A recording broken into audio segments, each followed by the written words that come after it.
Okay, we're calling a meeting of the City Council of the City of Hollister, 6:30. Sorry, I'm like super low energy today, so I'm going to try to just like get through this. April 7th, 2025. Can we do roll call, please? Vice Mayor Pache, Present. Councilmember Resendez, Present. Councilmember Deanda, Here. Mayor Stevens. Here. Councilmember Resendez, can you lead us in the Pledge of Allegiance, please? So, do it after. Ready, pledge. I pledge allegiance to the flag of the United States of America and to the republic for which it stands, one nation, under God, indivisible, with liberty and justice for all. And Mayor Stevens, I'll just announce for the record that we do not have Councilmember Morales online yet, but she is planning to participate remotely in this meeting. Okay, yeah, she's out of state, so she'll be participating by Zoom, so we'll just let her get on when she's ready. Okay, so City Manager, is there anything to report on closed sessions? There was nothing to report from closed session. Okay, thank you. So I'm super excited to start this meeting with a few proclamations, and I'll just say this, that whenever we have an opportunity to recognize the accomplishments of young people in our community, it's a great day. So I'm just super excited that I get to recognize these three young, amazing people. So I'm going to ask the three of you to come up. Golda Dempsey, Aaron Rodriguez, and Cole Seymour. Come up.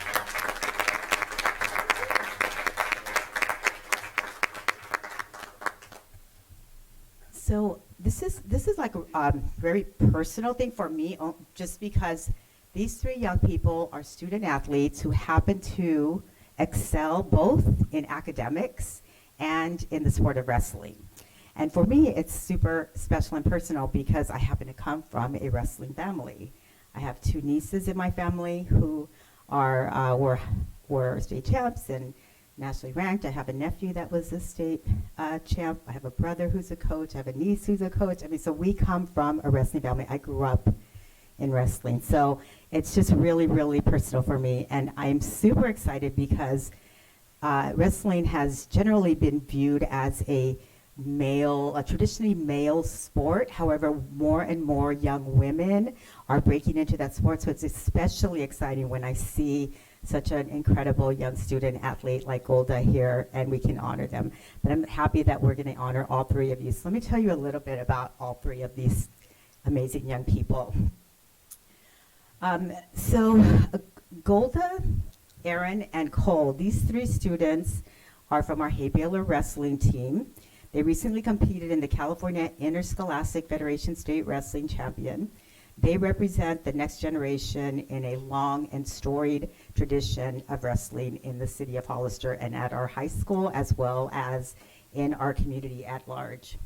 Sophomore Cole Seymour, who has been wrestling since he was 6, competed in the 150-pound division. He also won the Apple Cider Tournament and the Fireball West Side Invitational for his division, and is looking forward to his next 2 years of wrestling. So this young man is just getting started in his high school career, so good luck. I know you're going to do great things.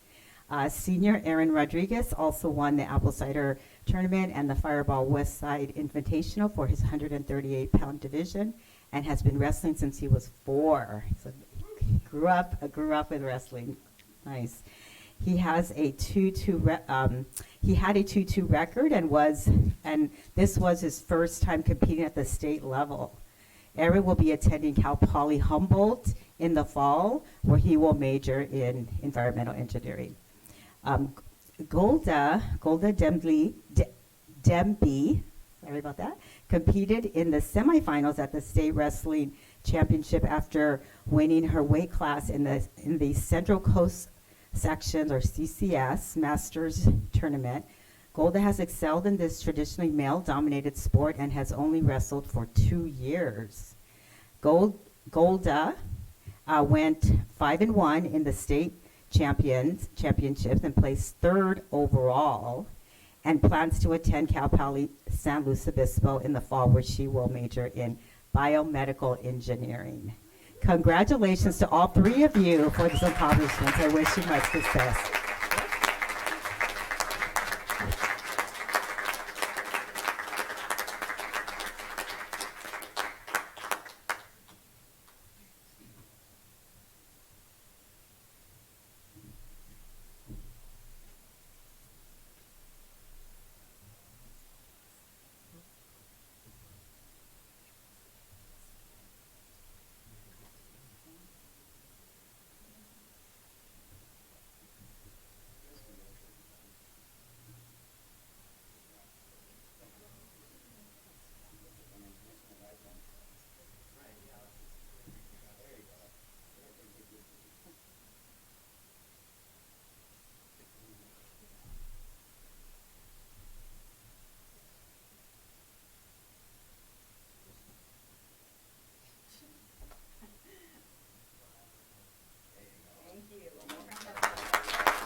Okay, so no doubt the rest of the agenda will not be that fun. Congratulations again to you three. Okay, so let's continue on with our agenda. So we're going to move on to public input. So this is an opportunity for anyone in the audience to speak to any item not on the agenda and within the subject matter jurisdiction of the council. Speaker cards are available in the lobby and are to be completed and given to the city clerk before speaking. When the city clerk calls your name, please come to the podium, state your name and city for the records, and speak to the city council. If you are joining us via Zoom, please click on the bottom of the screen to raise your hand.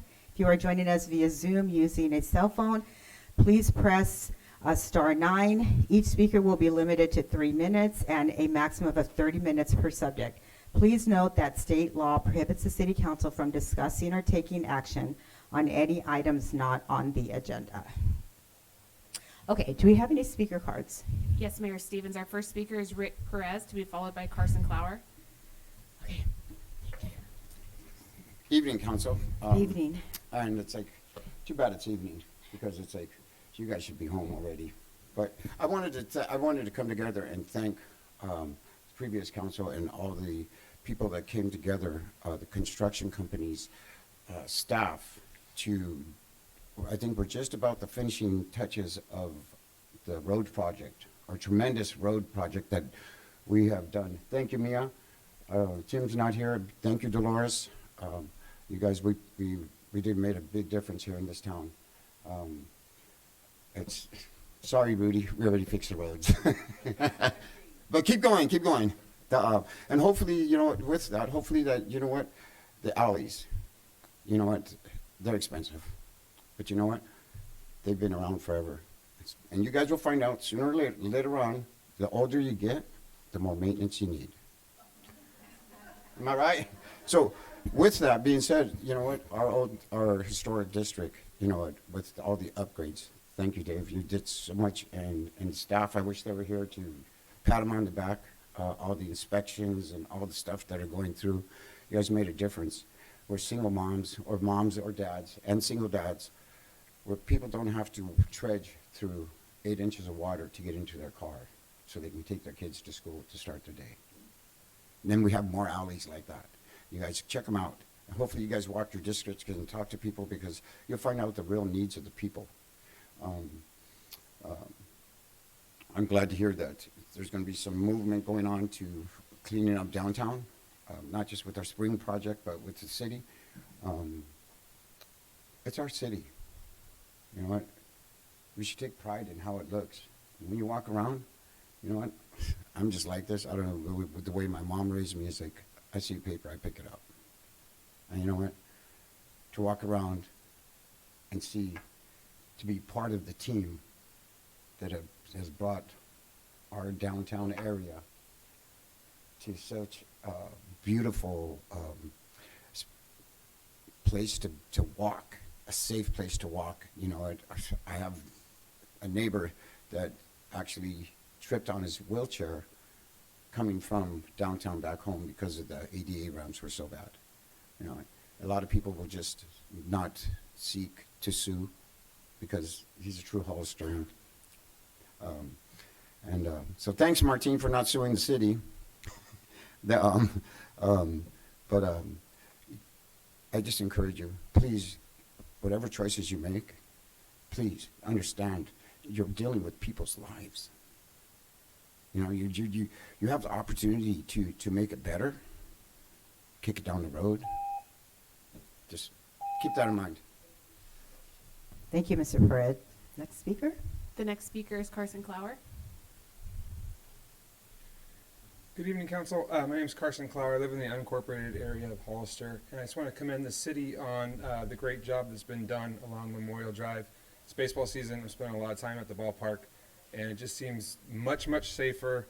It seems like the job was done well by the contractor and the design team and everybody who reviewed everything. So I really appreciate the improvements that were made there. I know coming in and out of the park there, it can be kind of crazy on Saturday morning. It just feels a lot better to be on foot, be on bike, be in the car. So thank you guys. Thank you, Mr. Clower. Those are all the public speakers for public comment. Okay, thank you. So we'll close that section of the agenda and move on to the consent items. So do we have any members of the council that have any brief questions or comments on the items on the consent agenda?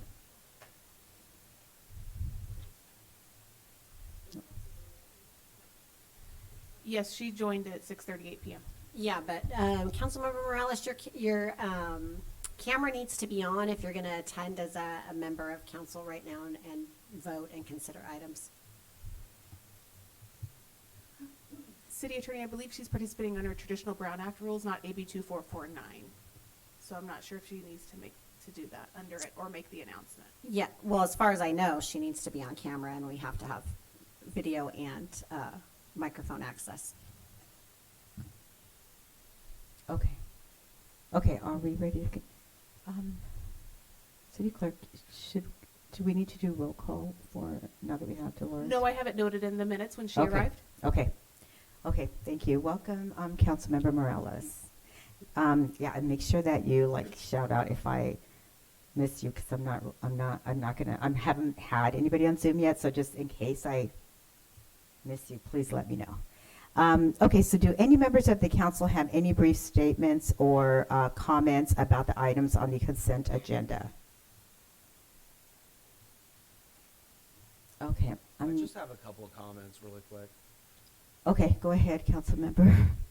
Well, like any technology that we can utilize to make things more efficient as far as city staff and their efforts to help run the city, I'm happy to invest in that. It looks like it's going to save us a lot of time, money, and make it easier for staff when it comes to the enterprise resource planning. This is going to be a better value for taxpayers. It's going to make it so city staff are able to do their jobs more effectively. In some cases, log in remotely, securely, and able to do their work more effectively. So as far as the ERP system, really excited about that.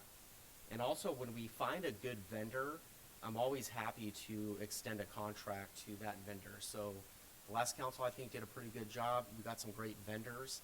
And if we're doing great with them, and William V is happy, I mean, I'm all for keeping him on board. Thank you, Councilmember Shea. Any others? Okay, so do we have any public comments for anything on the consent agenda? There are no public comments for any of the consent agenda items. Okay, thank you. Okay, so do any members of the council have any items they would like to pull from the consent agenda? Okay, we're not seeing any, so may I have a motion to adopt the consent agenda? Move to adopt consent agenda as presented by staff. Mayor Stevens. Okay, thank I you. second. Okay, we have to do a roll call vote, I believe, right? Okay, let's go ahead. Councilmember Pache, Aye. Councilmember Resendez, Yes. Councilmember Morales. Councilmember Morales, you're muted. Yeah. Councilmember Morales, can you hear us? There we go. There you go. We're voting on the consent agenda. Do any members of the council have any items they would?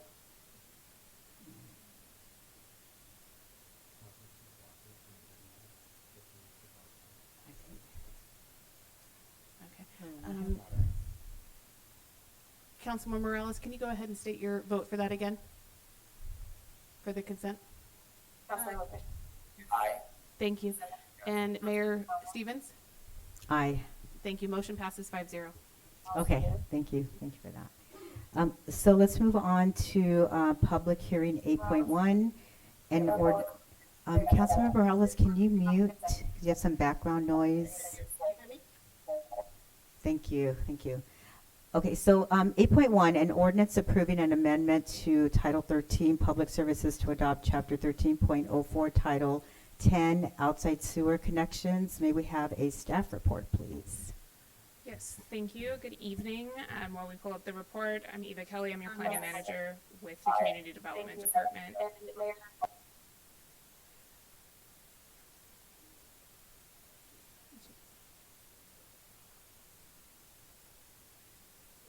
All right, great, thank you. So, as the mayor mentioned, this item is item 8.1. This is a public hearing item regarding the first reading of an ordinance to adopt Chapter 13.04, Title 10, outside sewer connections into the City of Hollister Municipal Code within Title 13. Generally, this is an ordinance regarding out-of-jurisdiction sewer service connections. The purpose of the ordinance, and so you guys understand my presentation, I'm just going to be going through the different sections of the ordinance and the summarizing the ordinance for you. So the purpose of the ordinance is because property owners sometimes come to the city requesting an out of jurisdiction sewer connection. So that means that the property that they own is not located within the current city limits. There are provisions within state law for cities and jurisdictions under the approval of LAFCO. And then there are some exceptions to extend services, sewer, water, etc., outside of your system or outside of your city limits. This ordinance would provide clarification and procedures surrounding that process for the City of Hollister.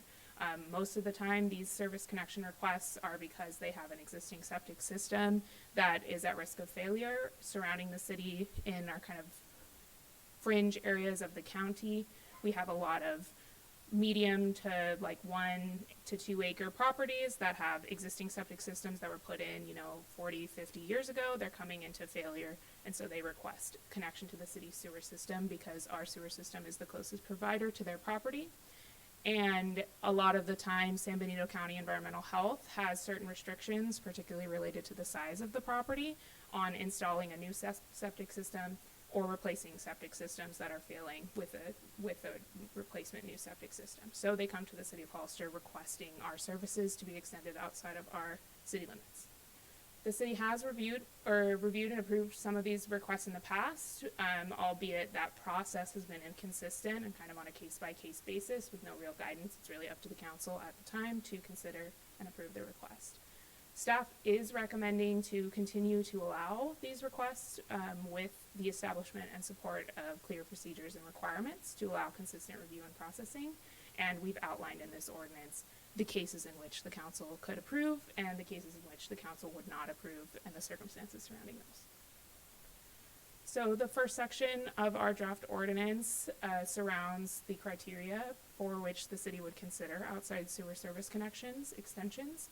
There are 2 specific types of circumstances that are outlined in the ordinance. So I'm calling, for the purpose of the presentation, this connection type 1. This is regarding properties that are both within the city's sphere of influence and are also contiguous to the city limits, which means they share at least one property line with the existing city limits, and then are, of course, within our established sphere of influence boundary. In these cases, a connection would be allowed if the property owner provides official certification of a failing septic system, i.e. this is an emergency case. There's some sort of documentation from San Benito County Environmental Health indicating that this septic system or a different system is at risk of failure and is a potential health and safety risk for this property owner and surrounding property owners. If it is the case that they are a contiguous property, the property owner must concurrently apply for annexation into the city limits. The outside service connection would be able to proceed in the interim case prior to the annexation, which would help prevent or resolve that emergency septic failure. They could connect to our city system a lot quicker than going through the formal annexation process, which requires a lot of documentation, planning process, zoning, all of these things. That takes time.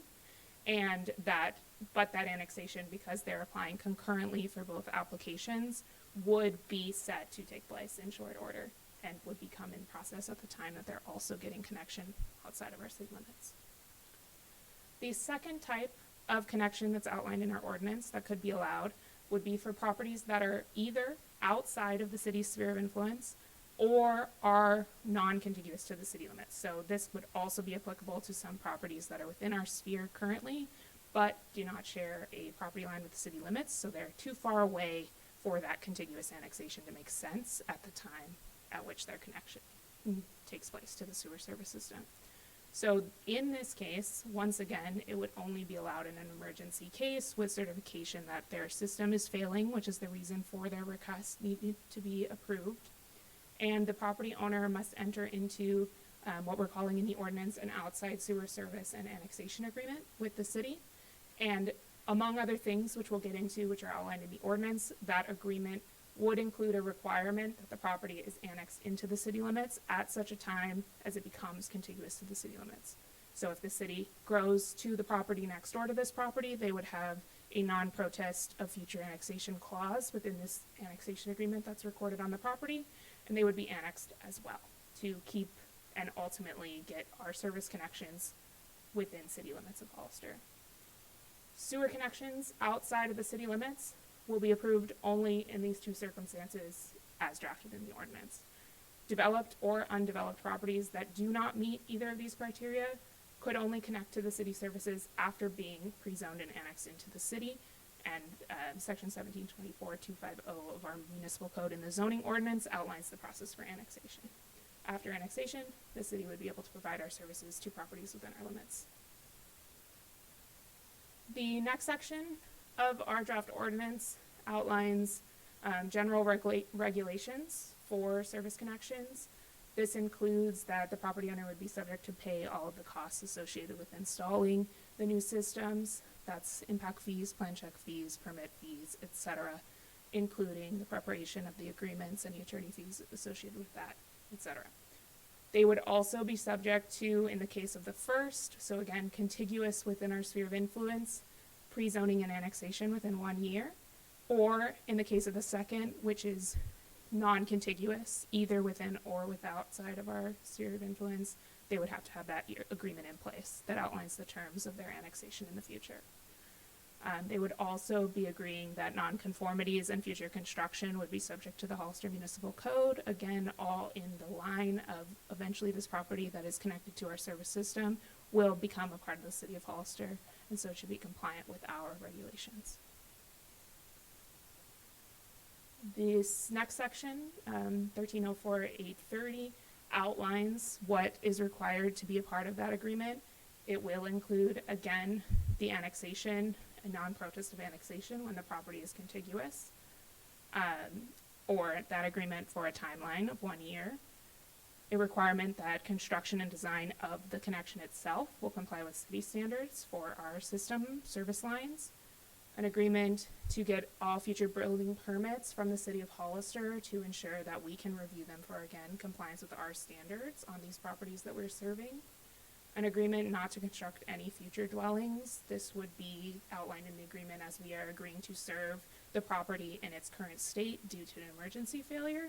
It's not a development agreement for future extended connections. We do need to monitor the amount of service that we're giving so that we can ensure that development that's happening within the city of Hollister also has capacity. There is an agreement not to subdivide the property prior to annexation for the same reason. And again, an agreement to pay all fees associated with the cost of this connection. The next section describes submission requirements. That will include an application form, plans, legal description, certification, again, of that emergency case, property owners executing that annexation agreement. We will come up with a kind of standard form for that outlines the terms in the two different cases, and there will be a deed restriction required on the property that solidifies the agreement terms. This one is a long slide, and forgive me, I am going to read it, but these are the findings. This is in section 1304850. These are the findings that would need to be made by the city council in order to approve a request. Number one, there is sufficient capacity in the trunk lines and at the treatment plant to adequately provide sewer service to the property as determined by the city. Number two, the applicant has submitted a complete pre-zoning application and an annexation is anticipated to occur within the next year, or if annexation of the property is not possible because the site is not contiguous to the city limits, the applicant has entered into an outside sewer service and annexation agreement.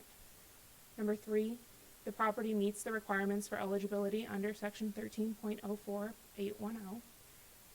Number four, the San Benito County Environmental Health Services Division has determined that the existing septic systems is at risk for failure and no remedy other than connection to city sewer is available. Number five, the outside sewer connection is necessary to protect the public from health and safety impacts related to septic failure. And the final finding is number six, the applicants have entered into an irrevocable outside sewer service and annexation agreement agreeing to annex to the city at such time as deemed necessary by the city to be specified in the agreement. With that, and in summary, staff is recommending that property owners outside of the city limits be allowed to connect in order to protect our health and safety in the cases of septic system failure. We have reviewed these requests inconsistently in the past because our current municipal code does not outline a clear process or provisions regarding these requests. And our draft chapter 13.04 Title 10 will provide staff and residents with clear regulations, submittal requirements, and review procedures to ensure that all of these requests can be consistently reviewed. The council can make consistent findings for determining approval or denial, and these reflect the needs of our residents. And once again, the ordinance will not allow for outside service connections for new development projects or undeveloped property, only in the case of an emergency. Otherwise, the recommendation, and as the ordinance is outlined, would be to annex and build at city requirements for city services. With that, I'm recommending you hold a public hearing and introduce the ordinance. Okay, thank you for that staff report. Do we have any questions? Councilmember Resendez? Thank you. Great job to you. And do we have Jennifer on the line? Or should I just talk to Mary about my legal questions? Okay, perfect. Good job, Ms. Kelly. It's very informative, very thorough. My questions are, so in the past, there's been exceptions made to the rule. You said they've been done inconsistently, right?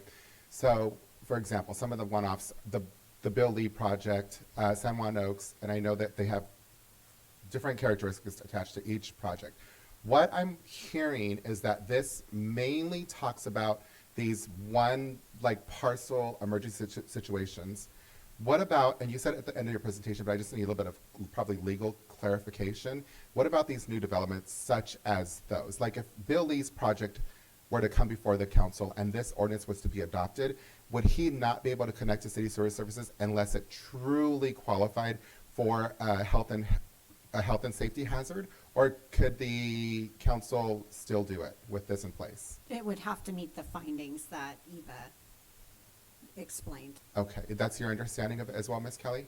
Yes, that's Okay. correct. And if I might add one point of clarification. Sure. So the sphere of influence is a key factor in the Yeah. provision of out-of-service connections under state law, which is what LAFCO, who ultimately approves the connection, has to take a look at. So As state law outlines, if you are outside the sphere of influence, it can only be in the case of an emergency, which Yeah. is how our ordinance also reflects.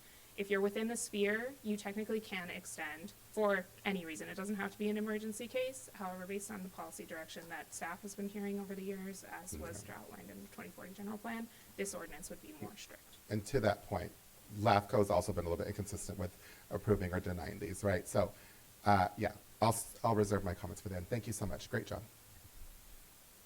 Okay, other questions or comments? I have one Councilmember question. Shea.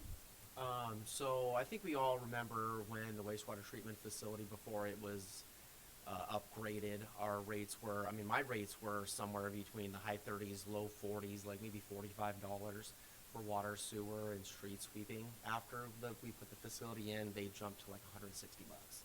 So my question is, are the outside service connection users of the city services, are they going to be paying the same rates that existing counties are paying? Yes, they are ratepayers, even the connections that are currently in existence that are outside of the city limits for whatever reason that they may have been approved. They are ratepayers paying the same Hollister sewer bill. If you're in Sunny Slopes Water District, they facilitate our billing for their water customers that receive our sewer. Their bills are facilitated through Sunny Slope County Water District, but it is city billing, and we collect that fee. And then if you're on a city water or it's just a city sewer bill, then you get a city of Hollister bill regardless of where you're located. Okay, and I just wanted to be totally clear and it kind of to be on record, this is kind of in an emergency for public health and on like a case-by-case basis for small parcels and not large developments and subdivisions. Yes, that is how it is drafted. That's all I've got. Thank you. Questions? Just for general understanding of what we're talking about when we talk about emergency basis or we're talking about health and safety purposes, can you describe what those might be? What an emergency may be, what a health and safety concern may be? Can you just, for my sake, for the sake of the public, it's better understanding, just can you give examples of Sure. what that might look like? So I won't speak to every particular case, but generally we're seeing requests come by from property owners who are saying, my septic system is failing, I need to replace it. I went to San Benito County Health, they said my property's too small. Don't quote me on this, but I believe the acreage requirement presently to build a new septic tank is 2 acres. So a lot of times these are 1 acre properties, half-acre properties, they're nearby to the city, they have existing septic tanks, but environmental health says you can't replace it. So they're saying, what do I need? What do I do? The city sewer is close by, or I'm willing to connect to it. How do I do this? This would be the case there. What staff would be requesting if this ordinance is adopted is some sort of documentation from environmental health regarding the septic tank, demonstrating that, they've been out, they've inspected it, they won't allow them to replace it, etc. We're not exactly sure. Again, we don't currently have a real application or process. We kind of get these requests in by email and do with them what we can. So this would help us establish that process. Okay, thank you. Councilmember Morales, can I just check in with you? Do you have any comments or questions? No, thank you. Okay, thank you. Okay, so let's go ahead then move on to public comment. And just for note, this is a public hearing. Mayor Oh. Stevens. So no public comment? No. So you're going to open the public hearing instead of opening public comment. Sorry, thank you. Thank you for that clarification. No problem. So we're going to open the public hearing. So do we have any speaker cards? Okay. go ahead. Yes, our first speaker is Joe Tanasha, to be followed by Carson Clower.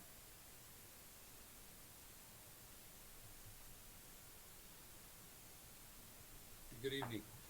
I'm trying to wrap my head around this deal, because I was looking at trying to get onto the city sewer from one of my pieces of property.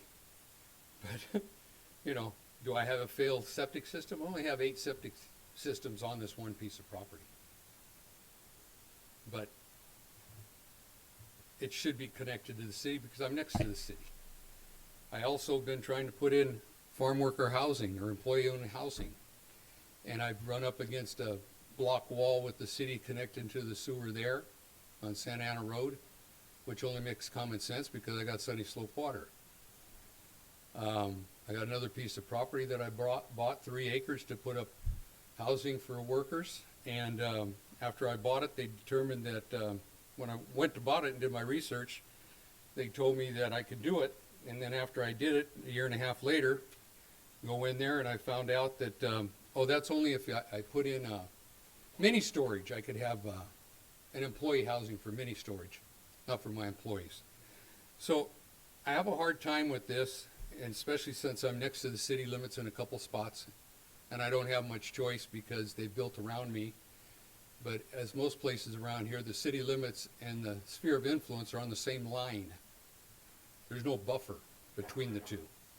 And I handed out a map and some information earlier. Jennifer handed it out. That map is the urban service area.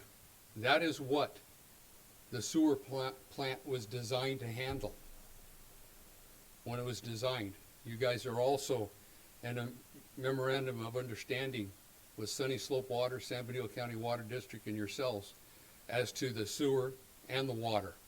And how's this going to affect it? To me, it encourages more new septic tanks. If I got 30 acres next to the city and want to build housing, I'm going to put a septic tank on every 2 acres. How about the ones that they hook to you? Are they going to be able to add an ADU? Because their septic system failed, so they hook up to you. Then they can put an ADU in when they don't have one. Maybe it's going to encourage people's systems to fail.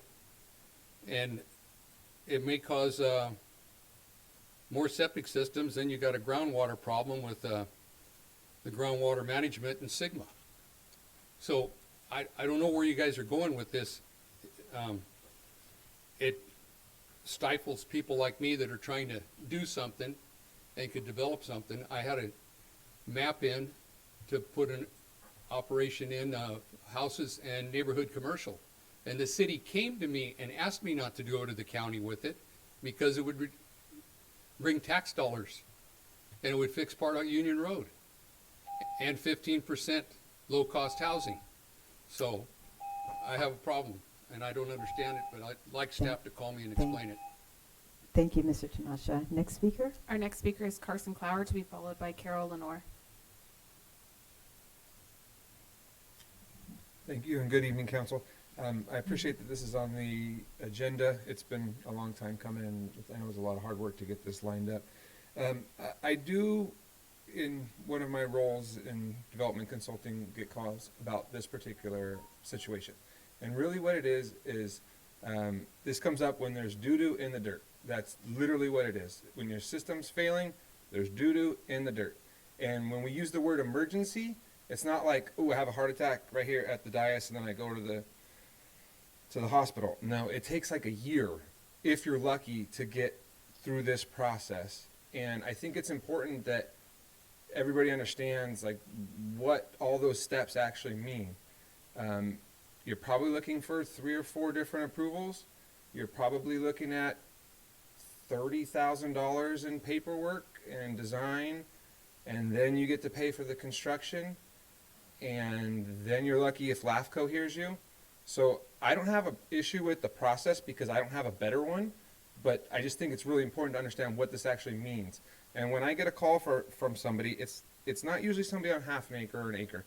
It's somebody who has a 80-year-old house that's in a county pocket that's on a 10 to 12,000 square foot lot.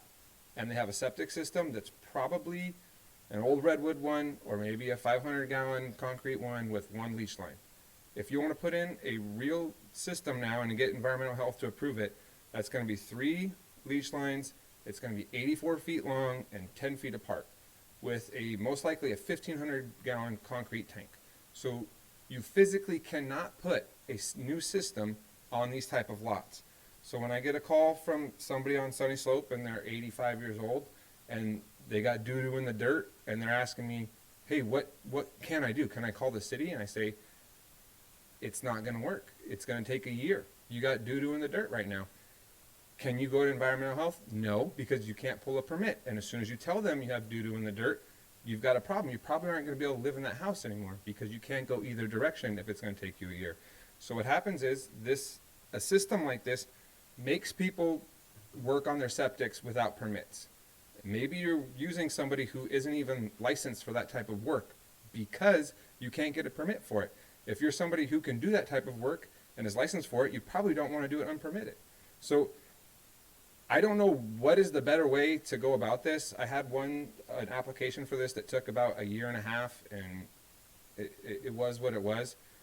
But it's a fix, but it doesn't even solve like the simple thing that you're trying to help people with, because it's just going to make them do stuff illegally, and I don't think that's what we want. Septics aren't good for the environment. That's clear. It'd be much better if everybody hooked up to the system. Thank you. Thank you, Mr. Flower. Next speaker? The next speaker is Carol Lenore, to be followed by, I believe it's Mark.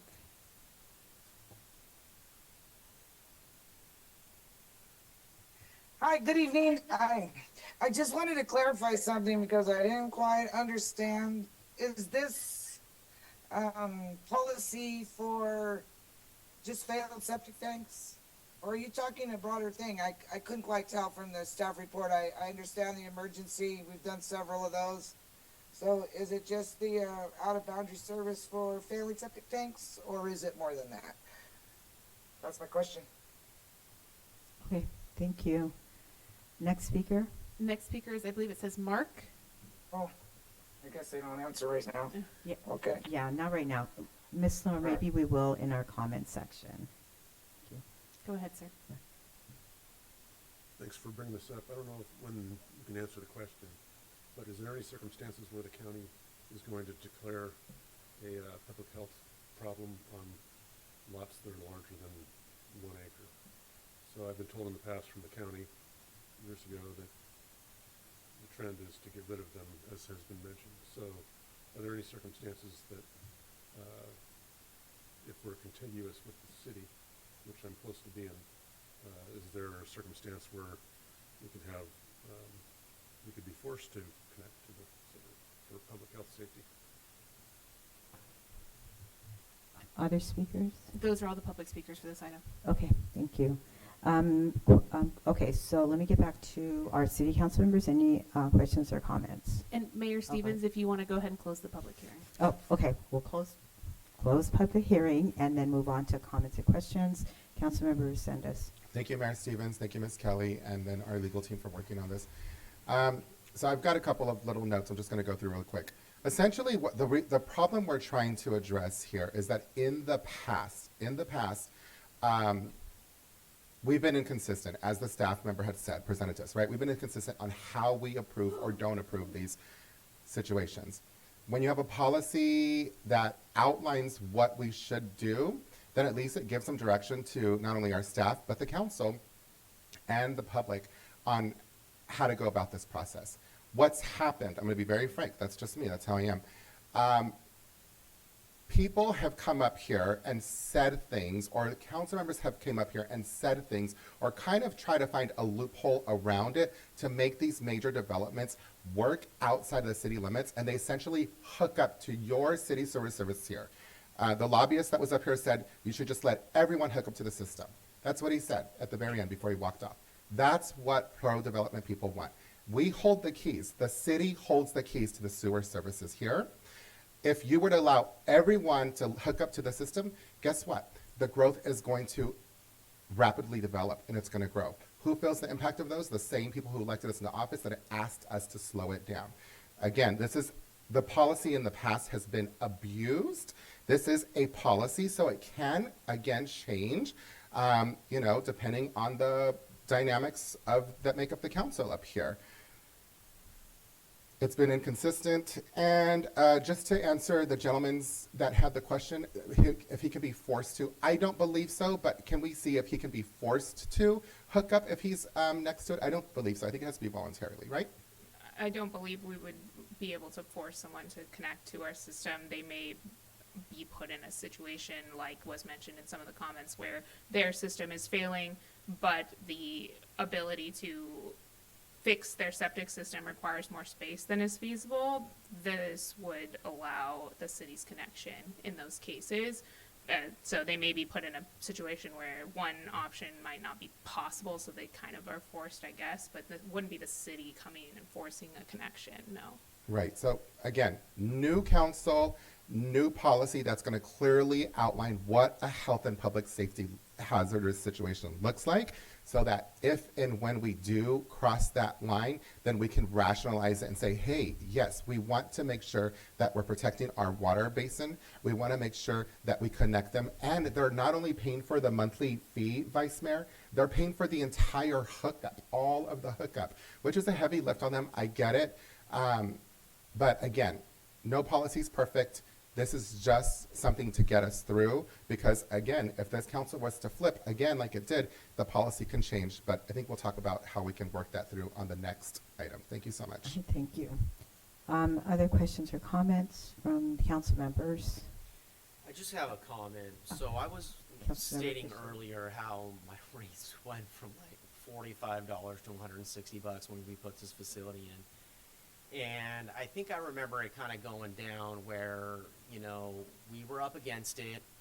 We had too many parts per million of wastewater going and being released. The state came down, put a moratorium on our town, and the city, basically ratepayers, approved a bond to like revamp our whole wastewater treatment facility. Correct me if I'm wrong. And city ratepayers were like me, going like, whoa, is that really what this costs? Like, from like I said, 45 whatever to 160. That's like $1,200 delta. I know there's like a lot different things that I'd like to spend $1,200 annual dollars on than taking something that I don't want anymore and flushing it down the toilet. But my thing is that this seemed a lot more clear when I was reading it. It seemed like piece by piece, situation by situation, public health considerations. This has become just a little bit more complex than I was thinking initially. So that's kind of my Okay, thank you, Councilmember Pichet.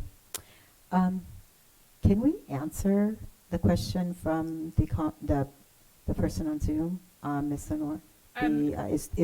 Other than septic tank issues, are there other circumstances that would meet the definition of an emergency or health and safety concern? Are there any others? So I'm not going to stand here and tell you that no, but I can't think of anything. You can't think of any? It would be Okay. something, we would be reviewing everything on a case by case basis, but we would have some sort of documentation that would tell us why are you submitting this? Is it an emergency? Give us the documentation, and then staff, and then ultimately the council, when we forward all those application requirements to you and make a recommendation to you, can help you in determining whether it's an emergency, or we would have a recommendation on that. So I won't tell you there isn't any case where it might be an emergency, but I won't also tell you that I know exactly what might come up. And if I may, Madam Okay. Mayor, on the inconsistencies, just to clarify, there's been policy inconsistencies in the adoption, but I also am discussing inconsistencies in staff's ability to process, our ability to tell applicants whether we think something will be approved or not before we set them down a $4,000 application, non-refundable application fee that we're not sure if it's going to be approved or not. And this ordinance would help us be able to provide some guidance and clarification at the outset for people who are going through this process. And it's also clear so we can process things a lot quicker, because we know exactly what we're looking for in an application from a checklist kind of a perspective. We know exactly what we're looking for to make findings for the council, so that we can actually get these processed, and we can also outline any fees and future steps for our applicants. So that's also part of what I mean when they've been processed inconsistently. The time frames, it was mentioned by the speaker, the time frames in which we're kind of juggling what's going on, we don't know how to direct you, that has been inconsistent as well. Okay, great. Thank you for that, Ms. Kelly. Okay, not seeing any. Did you have another question, Yeah, I don't Councilmember think I fully, Pichet? Go ahead. completed my thought. Councilmember Resendez kind of created some concern in me. We really need to, the wastewater treatment facility is a valuable resource, and it really should be protected. I'm happy to hear that new annexed, new ratepayers would be paying the same rates that, the townies are paying already. It concerns me. It sounds like this policy would help people like Mr. Tanasha make it more clear for him to be able to connect to city sewer, have a better roadmap, more clarity as to how to make these connections, especially if a citizen has a property that's close enough to be connected, provided that they are willing to pay for all the costs associated with the connection, construction, and the requirement for future, for the connections and stuff. I don't know, I'm just thinking out loud. But it seems like it's going to be good for, people who need to connect to our services that have failing systems. Okay, I'm just Okay. want to make sure I'm reading this right, because it Thank you. seems so clear, and then it kind of got a little bit muddy for me there for a second. Okay, thank you, Councilmember. Okay, so can I then entertain a motion from someone on the Mayor dais? Stevens, I'm happy to make the motion. We're on item 8, right? To adopt an ordinance approving an amendment to Title 13 Public Services to adopt Chapter 13.04 Title X Outside City Sewer Connections. Can I get a second? I'll second. Roll call vote? And just to note, this is introducing, we're gonna adopt it at the next meeting. Vice Mayor Pache, Aye. Councilmember Resendez, Aye. Councilmember Morales, No. Councilmember DeAnda, Yes. and Mayor Stevens. Yes. Motion passes 4-1 with Councilmember Morales dissenting. Okay, thank you. So let's move on then to our next item, 9.2, proposed fire protection services contract amendment terms with the County of San Benito and City of San Juan Bautista. We have to do 9.1. We passed over 9.1. I am so sorry. That's okay. I did skip right over that one. Sorry about that. Okay, I'm Yeah. gonna And we do go have, back. I saw him earlier. I don't see him now. Oh, there he 9.1, is. sorry about that. I totally just bypassed that one, and I overlooked that. So we're gonna backtrack a bit. 9.1, urban growth boundary presentation. Great, thank you. Me again. Eva, you're playing. Eva, Thank can you. you hold on just one second? So, Mayor and Council, I did check the traditional Brown Act rules while we were having these other items. And if Councilmember Morales is appearing under traditional rules, she's not required to have her camera on. The camera requirement is only with your emergency and just cause exceptions for appearing remotely. So I just wanted to clear that up. So it's Councilmember Morales, it's your choice. Okay, thank you. Okay, great. Thank you. Go ahead, Ms. Kelly. All right, thank you. Again, Eva Kelly, I'm a planning manager with the Community Development Department. This item is a study session discussion regarding urban growth boundaries. This was a request of the council at one of our previous meetings, came up and was requested to return with a presentation on urban growth boundaries. So we have David Early from PlaceWorks, our principal, who is here to provide this information to you all. Just give a second. Looks like they're having some technical difficulties with the presentation, so just give us a moment.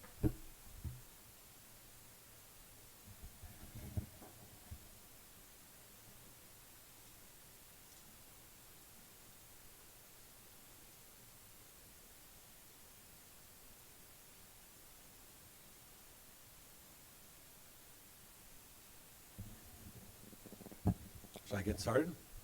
Great. Thank you very much. Thank you, Eva. I'm David Early with PlaceWorks. I've met many of you, but not all of you. My company, PlaceWorks, has been your consultant, and I am the principal in charge of the efforts to update your general plan. We've done a number of other things for the city recently, including working on the agricultural mitigation ordinance, as well as we're working right now on objective design standards, and we've worked on your inclusionary housing ordinance. So we've done quite a bit of work here in the city, and it's a pleasure to be able to talk with you this evening at your request about urban growth boundaries. It's my understanding that you're not making a formal decision of any sort tonight, but you might take my presentation and give guidance to staff to move forward with some sort of issue here if you wanted to. So I'm here just to tell you a little bit about urban growth boundaries, and I'm going to start at a pretty basic level. Let me say by way of introduction that I don't know everyone in the audience, I don't know all of you, but I have worked for almost 40 years now as a city planner all over the state of California. I'm a member of an organization called the California Planning Roundtable, which is nominally the 30 or 40 most well-known planners in the state, and I have worked all over the state in many cities and counties with urban growth boundaries in place, so I can speak about how they work all over the state and in fact all over the country. So let me just dive right in here. I'm going to talk about three things tonight. I'm going to first help you understand just what is an urban growth boundary. I'm going to give some examples of urban growth boundaries, or UGBs, and I'm going to talk about some considerations that you might have in terms of adopting one and implementing one, if you wanted to do that. So let's just start. This is probably the critical slide in this entire slideshow. What is an urban growth boundary? An urban growth boundary is a geographic boundary, that is a line on the ground, that delimits the areas in which urban development will occur and which requires that only rural, natural, and agricultural uses occur outside of that same line.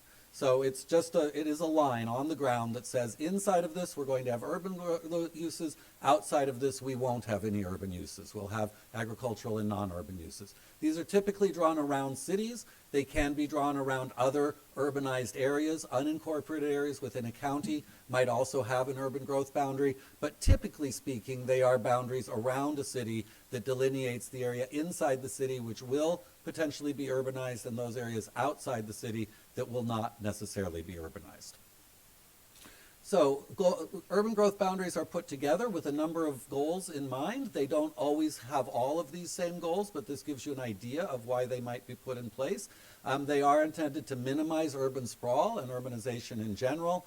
They're intended to minimize service costs, because one of the things we know from many years of research now is that the more extensive development is as it occurs, the lower the densities and the farther it is away from urban centers, the more it costs to serve it. The longer it takes to drive a police car out there, the longer it takes to get a fire truck out there, the more expensive it is to put in a pipe, to serve sewer or water. All of these things are more expensive when development is more extensive, and they are less expensive when the development is more concentrated. And so that's the second goal of a UGB, is to minimize those service costs. It also then obviously creates more compact development patterns. For many people, this means a greater ability to walk or ride a bike to get to services, to get to school, to get to shopping. It means that you might have what some people would call a more livable place because they're closer to their downtown, closer to shops. They enjoy being, say, out at a cafe or going to a local shop. And those things are all harder to do if you're farther out from town and need to drive your car to get everywhere. So those more compact development patterns are a positive for some people. And the flip side of this is that on the non-development side, urban growth boundaries can be tools to preserve agricultural and natural lands. If we know that there will not be urban development in those areas, then those areas are preserved for other uses like agriculture and national uses. And that can also then lessen natural hazards. For example, wildfire is a pretty common example today, certainly here in California. We've seen many cases where development is now being placed in many areas with forest land or chaparral and brush. Those areas are more prone to wildfire. If we do our development in existing urbanized areas with less natural fuel there, those can lessen wildfire hazards. You might also lessen, say, flooding hazards if you stay away from creeks and rivers, if you're away from dams that could break. A whole number of hazards can be avoided by developing within an urbanized area as well. So these are some of the goals of creating an urban growth boundary. So these urban growth boundaries can be adopted at either of two jurisdictional levels. They can either occur at a county level or at the municipal level, and by municipal I mean either a city or a town. In California, all municipalities are either called the city of X, like the city of Hollister, or the town of such and such, and those cities and towns are both called municipalities in the state of California. They are incorporated separately and they sit within counties. The urban growth boundary only binds the jurisdiction that adopts it. So taking an example here, and again, I'm not saying the city of Hollister will or should do this, but if the city were to adopt an urban growth boundary on its own, that is binding on the city of Hollister. It is not binding on the county. So the city would not allow development outside of that urban growth boundary, but if the county doesn't adopt the same urban growth boundary, the county might continue to allow urban development in that same area that is under the jurisdiction of the county, even though it's outside the city's urban growth boundary. Now, you all did just act on an ordinance tonight that would limit the ability of the city to extend services for development under the county's auspices, but the county could still try and approve development outside of a city UGB. So the most effective notion, which is the third bullet here on this slide, is that an urban growth boundary is most effective if it's adopted by both the county and the affected municipality. So you can understand here, I think from my example, if the city of Hollister and San Benito County had the same urban limit line around the city of Hollister, and that would mean both the city would agree not to do any development outside of that land, and it would also mean that the county had agreed not to allow development outside of that land. So there are jurisdictions I'll talk about where that city-county cooperation happens. The city and county have the same line in effect, and that is the most effective way to do it. But there are many cities where only the city has an urban growth boundary, and there may be other tools in place, like the sewer measure that you just talked about this evening, that might also limit development outside that urban growth boundary at the county level. But again, the most effective way is if city and county can agree. There are two options for the adoption of an urban growth boundary. They are commonly adopted by the decision-making body of the city or county, so that means the city council or town council or the board of supervisors. That can happen through a regularly adopted ordinance. It can also happen in a popular vote through a measure placed on the ballot either by the city council or board of supervisors or by a signature gathering effort on the part of residents who circulate petitions and then turn them in. Both of those are possible. It is actually, in California, has become pretty common for these to be adopted by popular vote. I didn't count them up, but my guess is that maybe half of the urban growth boundaries in California have been adopted by popular vote, but there's no legal reason that has to happen. It's only that it is somewhat commonplace. The reason I think for it is that residents, as they've put these on the ballot, have been concerned that a future council might change the ordinance, might change the boundary. By having it have gone through a vote of the people, it can only be changed by a vote of the people as well. And so in some jurisdictions, the people circulating those petitions and putting the measure on the ballot have felt that it's a better way to do it, to make sure it would require a future vote to get it through a vote of the people at that time. There are a number of related regulatory approaches that can also support an urban growth boundary, or in some cases can do the same thing as an urban growth boundary without having an urban growth boundary in place. And I'm just going to list these all here and go through them. They're not mutually exclusive. These are somewhat apples and oranges, the way they don't necessarily all compare to each other, but it's important to understand all of these tools as part of the package of what can help to support an urban growth boundary or similar limitations. So the first of those on my list here is LAFCO support. I think you're all familiar with the Local Area Formation Commission, which exists in every county in the state. It's technically an independent body. It's neither a body of the city nor a body of the county, but it does have representatives from the Board of Supervisors, from local cities, and from local service districts. Those members, generally 7 members who sit together, they vote on what areas can and cannot be annexed into a city or into a special district. If your LAFCO supports an urban growth boundary, or even on its own decides that it has certain ideas of areas that should or should not be annexed, no annexation can happen without LAFCO's approval. So if your LAFCO is supportive of your urban growth boundary, that's a further step towards ensuring that no development will occur outside of that land. A second item on my list is a regional memorandum of understanding. There are a number of counties in the state, and I'll talk about those, where the counties and the one county and its cities and towns have entered into an agreement, a legally binding agreement together that requires all of them in one way or another to have urban growth boundaries on the books. In some cases, and I'll come to these have revenue sharing pieces as well. They might be requirements from another regional body, as is the case in Contra Costa, I'll talk about in a moment. But having this agreement among the various legal entities involved, among the government agencies, is another way that you ensure that urban growth boundaries are on the books and remain on the books.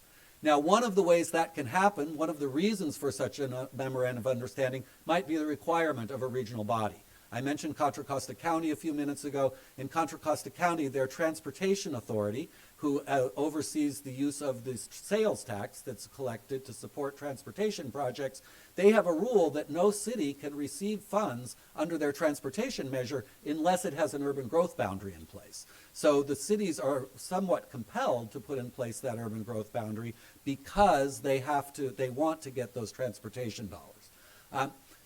There can also be county limitations on urbanization in specific areas. So many counties in the state, particularly highly agricultural counties, have policies on their books that say that we do not allow urbanization in certain areas or even in our entire county outside of our incorporated cities. Yolo County is the most well-known among those examples, and I'll show them in a few moments, where there are only 4 cities in Yolo County. Of course, you only have 2, which is even lower. But 4 cities in Yolo County all have agreements with the county itself and among each other that says that the county will essentially approve 0 new urban development. Urban development will only occur under the auspices of the 4 cities, and that is a requirement of the county itself. The county has limited itself in that way. Next one on my list are a prohibition on changes to land use designations without a popular vote. Napa County is a pretty well-known example there. Napa County, and many of us are familiar with the wineries in Napa County. Napa County does have a few pockets of urbanization in the unincorporated county. They also have 6 or 7 cities that, of course, are urbanizing. But outside of those areas, all land in Napa County is designated for agricultural and non-urban uses, and those land use designations can only be changed with the vote of the people. So although they don't have a formal urban growth boundary on the ballot, they are on their books, they essentially have the same thing because no land use change can occur at the county level unless there's a vote of the people, just like if there's an urban growth boundary, it can't be changed without a vote of the people either. So that's another way that growth is severely constrained. And then finally, I wanted to mention revenue sharing, and I'll come back to the example of Yolo County. In Yolo County, most of the cities have a revenue sharing agreement with the county, which is a quid pro quo that says in exchange for the county not doing its own urban development, and I think all of us know that urban development can be a source of tax income, particularly when it's non-residential commercial development, it generates sales taxes, it increases property taxes values. The county forgoes those revenues, but in exchange, the cities promise to send some of their tax dollars to the county to support county services. So that takes away the impetus for the county government to want to do its own development just as a means to make money, because they know that money is going to be coming in from the city governments themselves. So that's a tool that's been used with a pretty great deal of success in Yolo County and a few other places to make it really worth the while of the county government to not allow urban development at the edges of the city. Napa County hasn't done that through revenue dollars, but has done similar things with sharing of some services and sharing of other needs that the county has that the cities could provide to them. So these are all important regulatory approaches that go hand in hand with those urban growth boundaries. So I'm going to switch now to giving you a few examples, and most of these are going to be examples I've already talked about. But I want to start by just showing you a list of some of the areas that already have urban growth boundaries. I put these in order roughly by geographic proximity to Hollister. I'm not aware of one here in the county, but Santa Clara County has a large number of them. There's not a county-wide urban growth boundary in Santa Clara County, although the Santa Clara County LAFCO is very supportive of the urban growth boundaries that are in place in the 7 or 8 cities that you see listed here, which do include both Gilroy and Morgan Hill, which are, of course, very close to Hollister. Monterey County, a similar situation. There is not a county-wide urban growth boundary in Monterey County, but the city of Marina has one, particularly around the former Fort Ord, which was a large potential development area and which the city limited through an urban growth boundary. And in Salinas, there's a regulation which many equate with an urban growth boundary. It's actually simply an encouragement of development in some areas of the city and a prohibition of development in other areas, even though they're within the city limits, that the city by policy has stated that they won't develop in those areas, at least right now. So Marina and Salinas both have them in Monterey County. San Mateo County, conversely, has a boundary just at the county level. There are no cities in the county that have one, but the county of San Mateo does. Alameda County has one for the county itself and for all the cities you see listed there, which, if you know Alameda County's geography, are primarily the cities in the eastern and southern parts of the county where the most undeveloped land is. Oakland, for example, or Berkeley, they don't have urban growth boundaries because they're largely developed already. There's nowhere for them to grow. But when you get further east or south in Alameda County, those cities all have urban growth boundaries that are consistent with Alameda County's growth boundary as well. Contra Costa County, the same deal. The county has its own urban growth boundary, and every municipality, by requirement, has to have its own urban growth boundary as well. In 16 out of 18 cases, the city line and the county line are the same. The Contra Costa ordinances do allow that the county and a local city might have two different boundaries, and that is the case in 2 of the cities in Contra Costa County. And then finally, Marin County is on here too. Both Marin County and the city of Novato have them. Some examples further afield, I mentioned Napa County, where there is a requirement for a popular vote to allow urban uses in the county, and 4 cities that have their own urban growth boundaries. Solano County, 5 cities have urban growth boundaries. Sonoma County, many cities do. And in the Central Valley, you have both Sacramento County, I've already mentioned Yolo County, Winters, and the city of Davis, all of which have a lot of limitations on growth and development as well. Winters and Davis, of course, are both inside of Yolo County. And then I put together a map of some internet research of other cities and metropolitan areas nationwide that have them. And you can see quite a list here spread all over the county, ranging at the top of this list from Portland all the way down to Minneapolis and Lancaster County, Pennsylvania. Lots of locations all across the country that have put urban growth boundaries in place and have had quite a great success with them. Portland, Oregon, and Boulder, Colorado are probably 2 of the most well known. I did want to talk about Contra Costa County. This is just a map of the county, again, to explain to you that the areas you see in the purplish colors here, inside that blue line, those are areas inside the urban growth boundary, which has been adopted by the county. You can see just a couple of pockets, and with my eyesight, I actually can't quite make them out, but there are a couple of pockets that are where the blue line is slightly different between the city line and the county line. Because the city and the county have 2 slightly different boundaries. But there's a great deal of consistency, and this blue line as an urban growth boundary is implemented at both the city and the county level in the vast majority of Contra Costa County. Here's a map of Yolo County. I already talked about their agreements that only those dark purple areas that the dark gray areas are the 4 cities. You can see West Sacramento on the far right. My laser pointer doesn't work on that screen. The city of Davis is kind of at the middle at the bottom. Woodland is right above Davis, and Winters is the small gray area to the left. Those are the only 4 cities. There are a few areas with special designations. The purple is actually a viticulture and special agricultural designation, and you can see a couple of those dark purple areas, which are the only other areas in all of Yolo County where urbanization is allowed, and all of that green together with the purple is all area that's being preserved as non-urbanized uses in Yolo County under these joint agreements between the county and each of the 4 cities. I wanted to mention Lexington, Kentucky, just as an example of what can happen if an urban growth boundary is not adopted by both the city and the county. You can see here the upper half of this slide across the red line. That's inside of the city of Lexington. And you can see quite a bit of urbanized development there that's really happened pretty much everywhere up to that line.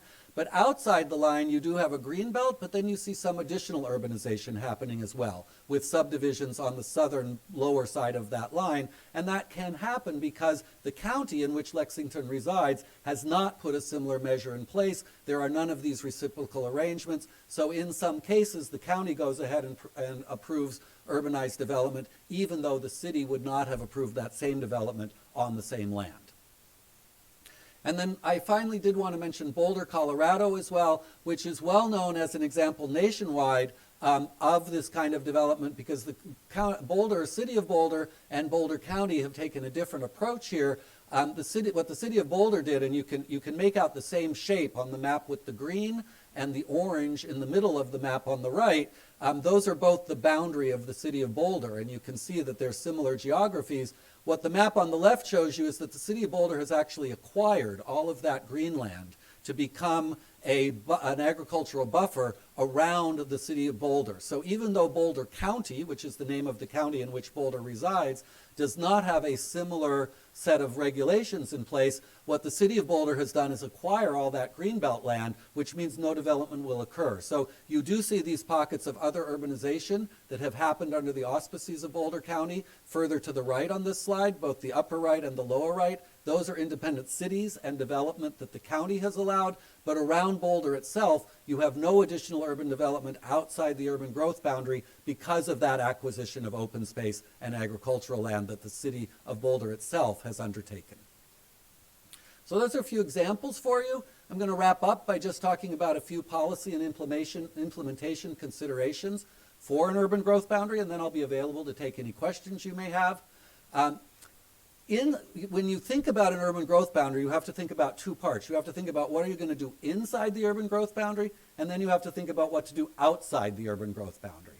So inside the urban growth boundary, if you're really going to make that work, you need to have enough land for future development to occur to meet future growth needs. In other words, you need to have an adequate land supply.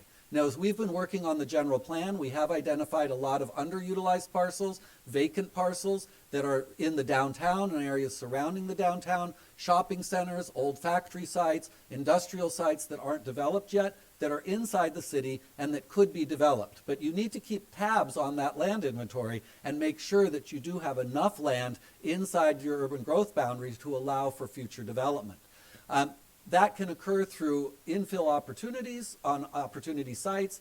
It can be adequate densities to allow an increase in density to get additional residential units or additional retail and office spaces into areas. And it can happen through giving assistance to property owners who need additional infrastructure or who need assistance with redevelopment to make sure that that development really can occur. But again, if you're going to prohibit development outside a line, you need to make sure you have a way to develop inside that line to create economic opportunity and to provide the housing that's really needed. And the last bullet on this slide talks about potential RHNA implications. RHNA, of course, is the Regional Housing Needs Allocation that comes to you from the San Benito COG and the that comes all the way from the state. You have to, over the next 8 years, you need to be planning for about 4,000, a little more than 4,000 residential units. And you need to make sure, if you have an urban growth boundary, you need to make sure that those 4,000 units now and the next housing cycle and the next housing cycle after that, that they really can all be accommodated inside that urban growth boundary. Otherwise, you would be out of compliance with state housing law. So those are some considerations for inside the urban growth boundary. Then you also need to be thinking about outside the urban growth boundary. So firstly, of course, there need to be limitations on urban uses. That area outside the urban growth boundary is likely outside of your city limits, so you need to work with the county to make sure that's the case. If the county is going to be allowing urbanized development right across that line, then the line doesn't mean very much. So you do have to have that cooperation with the county.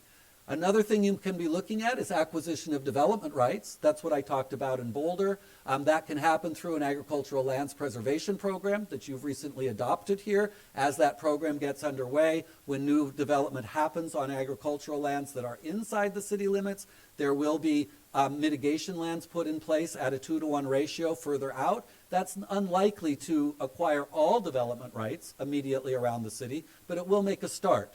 But you also can use land trusts, you can use publicly owned lands, you can raise funds, you can put together tax dollars and private donations to acquire lands on the outside of town to make sure that you really are preserving them into the future.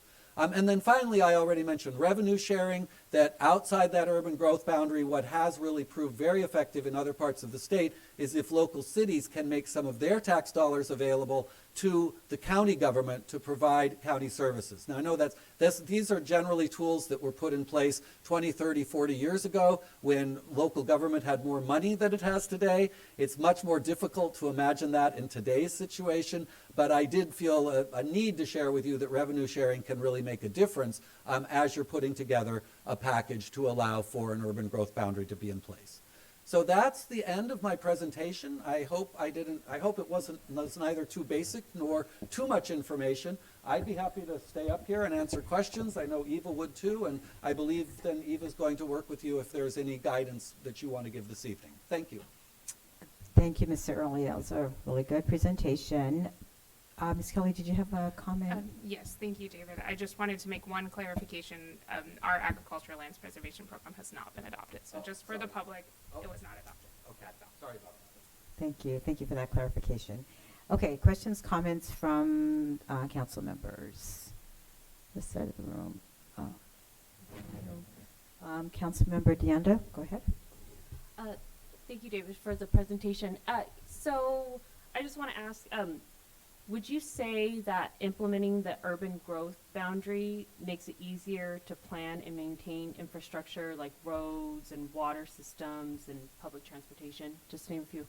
Yeah, absolutely, because your professionals at both the city and your consulting engineers who may be doing that planning, school districts and so forth, they know what are the future boundaries of future development, so they have a known situation to work with, different from a situation in which development applications come in on a rolling basis and you can't be quite sure how far out they're going to go. Now, of course, just having specific plan requirements, having just areas that are designated for urban development versus non-urban development, those are similar kinds of tools, but the urban growth boundary creates even more certainty. Thank you so much. Other questions or comments? Councilmember Sanders? Yeah, I got a few. So it sounds like from one of your slides, it says that if you adopt a urban growth boundary, it limits wildfires, other hazards out there, preserves ag land, livable, walkable community. Those all seem like pretty good things to me. Like that is the standard for cities, not only here, but like in different countries, is it not? I feel like that's a somewhat leading question, but I would agree with you, yes. Okay. It is. It's certainly the reason I became a city planner. But I think there are people who believe that the role of planning is to accommodate new urban development and to make sure it's well planned and thought out in the future, but without placing particular limitations on it. So that's also a valid approach to planning. Okay, in regards to sprawl. So sprawl is not good. Because like you said, right, if we're talking about the infrastructure, as the council member just mentioned, right, the further you go, the more you pay. And you meaning the taxpayers, the city government, right? So sprawl's not good. We want to minimize sprawl. That'll lower our costs and that'll make us plan better as far as infrastructure costs, right?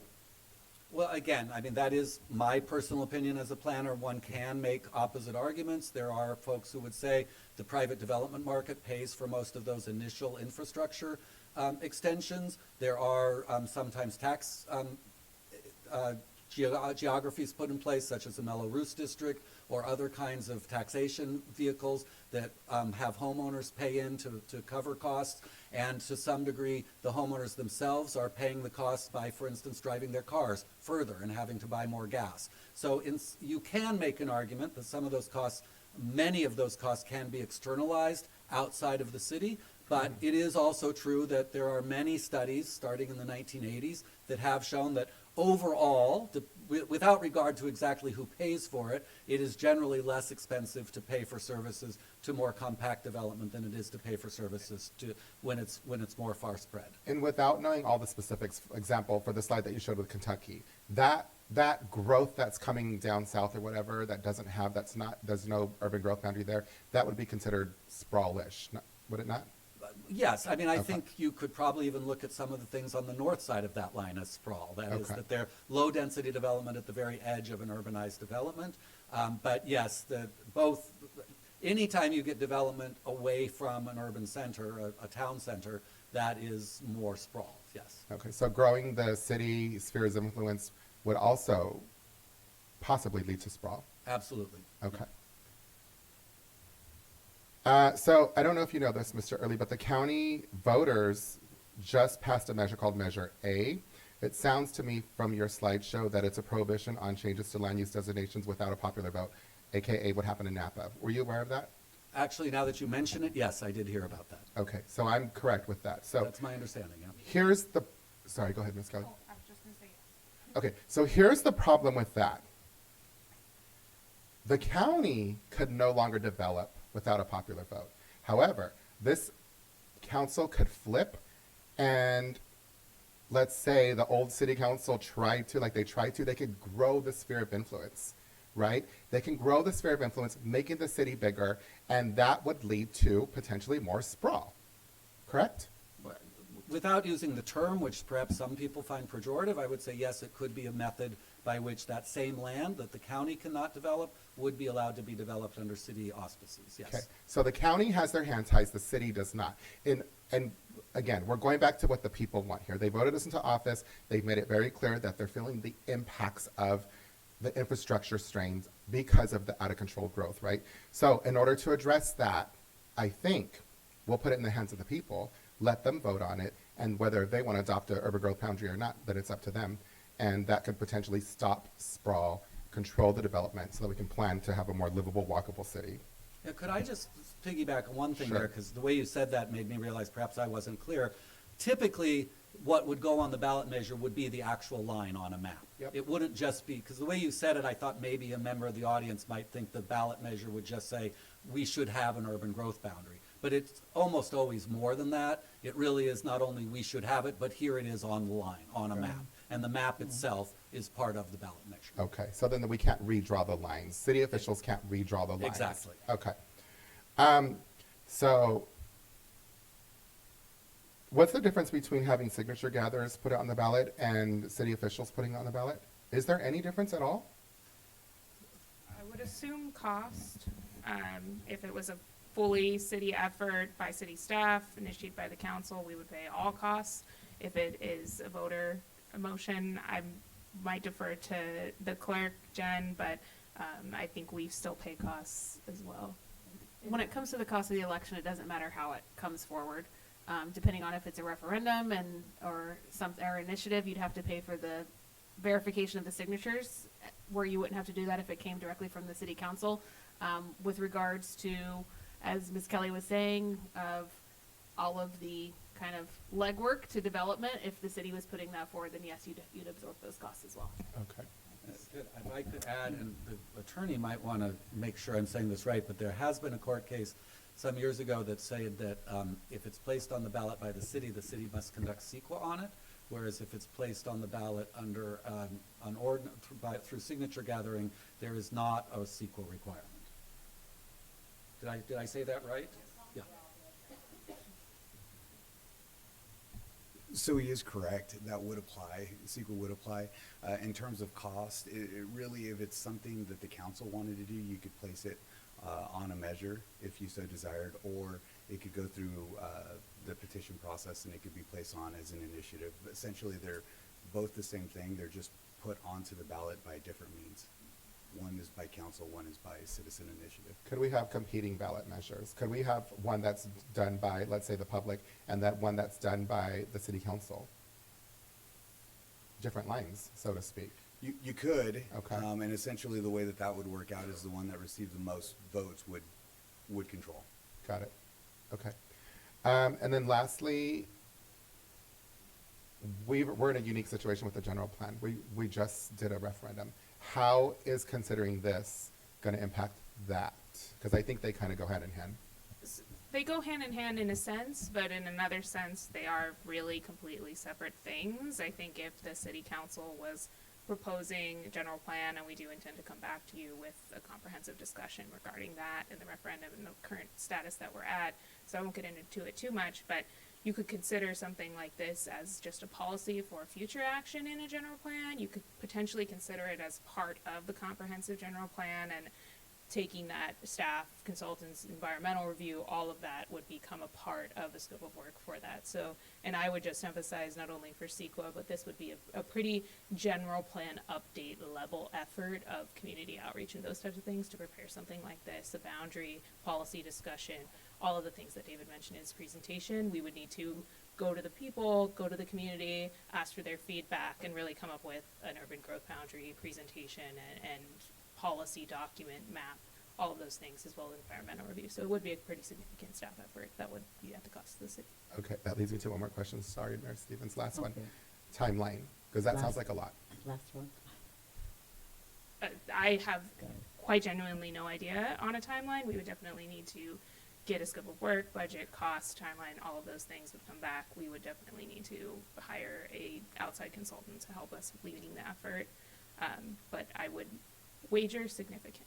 Could we get it on the ballot for the 2026 election? I don't know much about putting things on the ballot. Mr. Early, do you think, we given the scope of work and all of the things that need to go into this, can we have it ready to be on the ballot for the 2026 election? I've stood this before this council twice in the past and said, this can get done in a certain amount of time, and we haven't made it either time.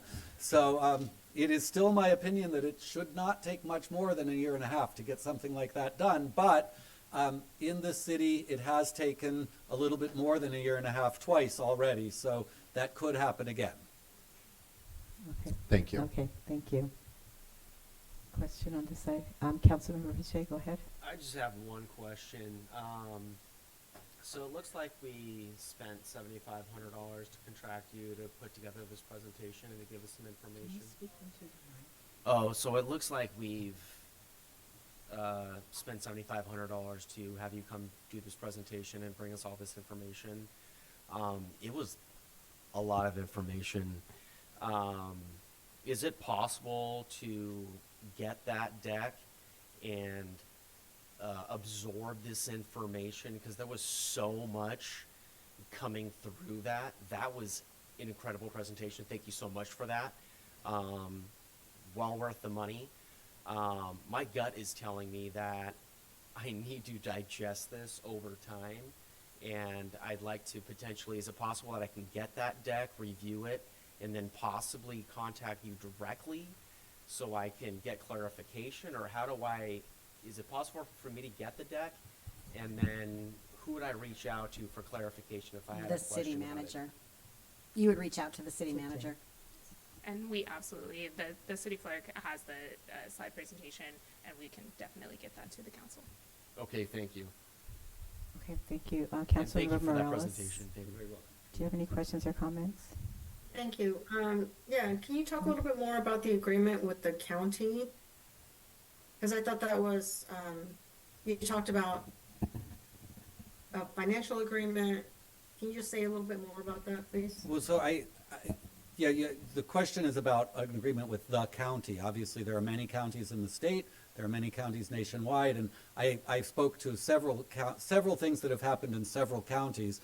I did mention that in Contra Costa County, there is an agreement between all of the jurisdictions, all of the municipalities, and the county itself, that they will all have an urban growth boundary, and in most cases, those urban growth boundaries are the same.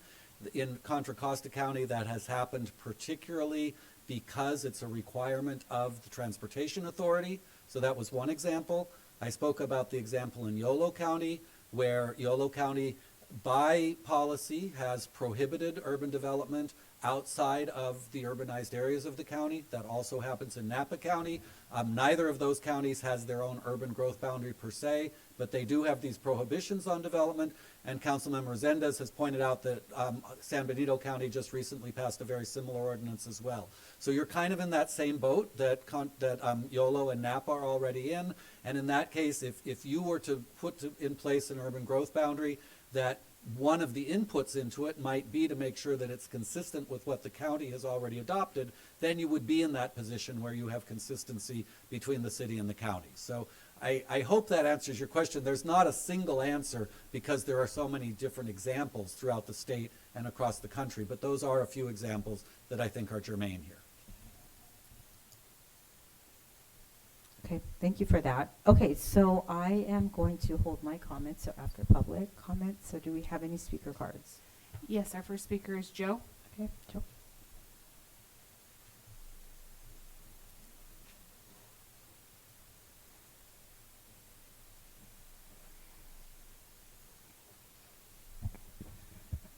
Good evening, City Council. I just want to say that I like the look of this urban growth boundary concept. I'm glad you guys are exploring it. I should advise that there be many town halls in this matter, because we need to leave ourselves some room for growth, for development. Not too much. I mean, we don't want to expand too big. I mean, you know, that's why we're all here today. But it's I mean, that and the firefighters. You know, that actually reminds me. I'm sorry I forgot to wear my navy blue. I just didn't have it on me at the moment. anyways, urban growth boundary. One thing I've really noticed is that is down in South County, when I take long exposure shots of the stars, you can see the light pollution from Hollister. So we need to leave ourselves some room for growth, so that way people who want a little bit of growth, like commercial growth and all that, we definitely need commercial growth, and most likely, most ideally industrial growth, high jobs count per acre, high revenue count per acre, internal capital generation, multi-level job advancement. We do need some growth, but not too much, and so we can't constrict the lines too tight, and we can't make, because otherwise we leave ourselves no room, and that would probably lead to the urban growth boundary measure to fail. You can't be so large as to make it look like it's going to be sprawling, or else it might also lead to fail. We need to leave ourselves some room for growth. We need to leave but not too much growth, and we need to have many town halls on this, because we want to have a measure that passes. That's actually why I supported Measure A to a large extent. Was I wanted the county supervisors to essentially be incentivized with their own time and energy and money to host town halls on potential rezoning developments and all that. They would have, essentially, they will propose any changes, it'd go before the people, and they'd want to have some kind of zoning change that would be popular enough to pass. So that's one of the things with these city and county proposed legislation, deferred legislation specifically, is you want to have something that's going to pass. And so you're going to want public input, because at the end of the day, if it's deferred legislation, it's still going to go before the people, and the people will decide yes or no. There is no in between. Thank you. Okay, thank you, Joe. Next speaker. Our next speaker is Dennis Martin.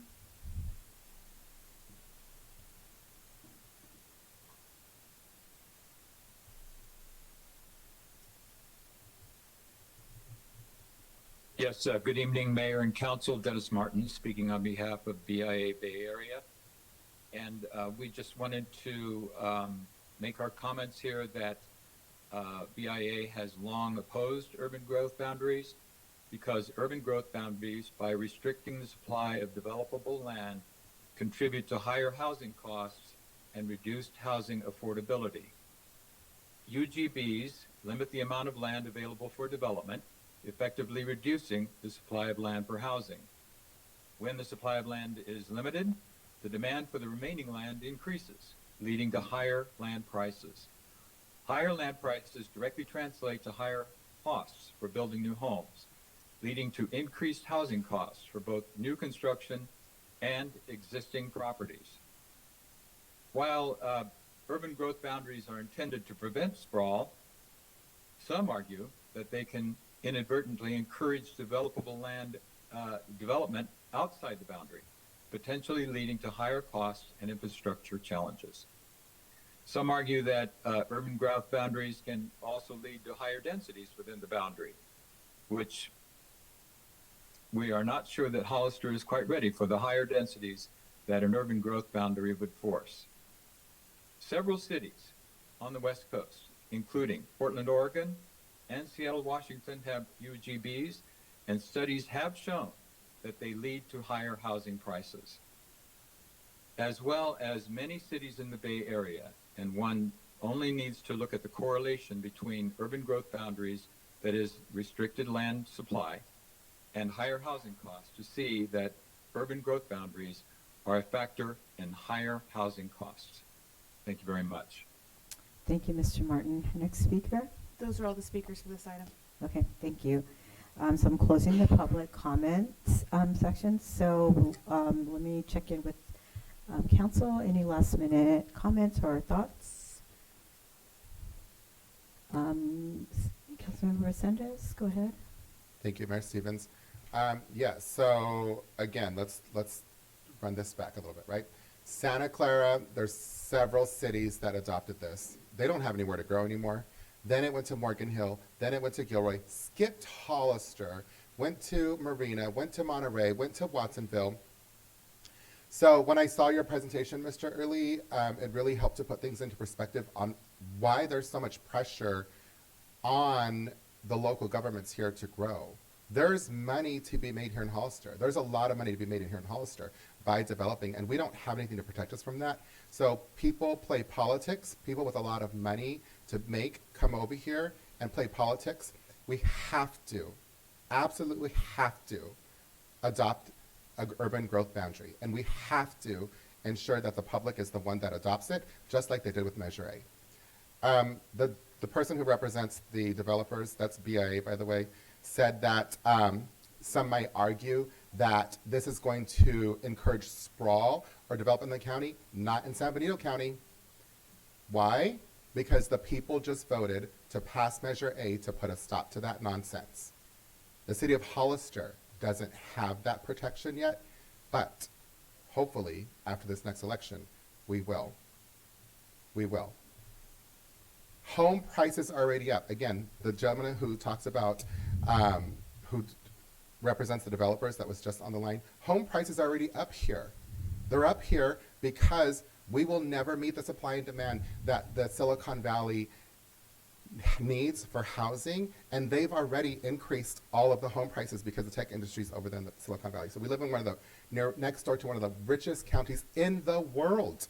In the world. So home prices are already up here. We're going to have all these people moving here. We can fill up all of these acres of ag land with homes, and we still won't meet the supply and demand. But guess what? The quality of life, because of the impacts on the infrastructure, has gone down. And the people have had enough. They're done. They're frustrated. So we're elected not only to be their voice, but to do their bidding.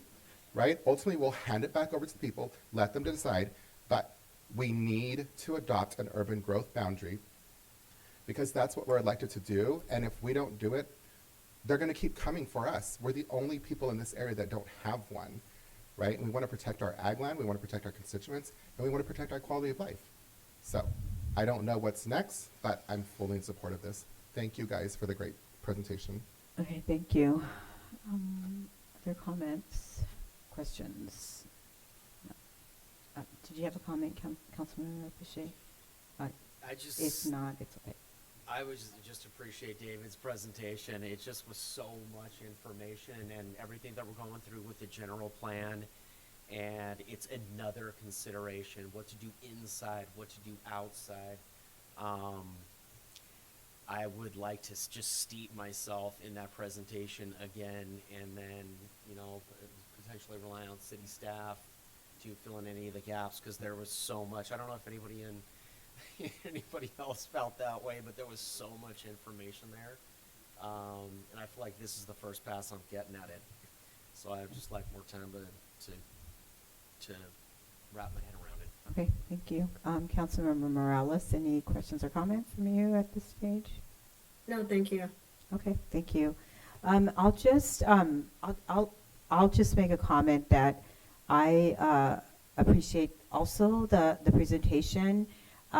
We will be giving direction, and I would hope to ask for more information, in particular, more information about what it actually would take to get it on the ballot, what that might look like, the timeline, the cost, like those sorts of things. I'd like to get more information so that we can make a better informed decision. I think I agree with Councilmember Pache that there was a lot of information, and having some time to let it, for us to absorb that information would be helpful, but I also think that having more information about timelines and how long things would actually take, what they would cost, I think that would be really helpful. I mean, clearly what stood out to me more than anything in your presentation, Mr. Early, was I believe it was the first or second slide where you highlighted that this would preserve ag and natural lands. That's essentially what our voters voted for almost in its entirety at our last election in our local, for anything that was local, any local initiative, a local seat on the council, and earlier in the year at the Board of Supervisors. So I think it falls in line with that sentiment from our constituents. The thing that was really eye-opening and was the last bullet on that same slide where it said lessens natural hazards, which is wildfires, and coincidentally, we will be addressing our fire services contract in the next item on our agenda. So obviously fires and the need for fire services, the increasing need of fire service is has been at the forefront of all of our conversations for like the last 2 or 3 months. It's prominent in everybody's mind right now. It's crucial that we find any ways to lessen wildfires because clearly, you know, we need to keep our residents safe from some fires and in particular, and obviously also our firefighters.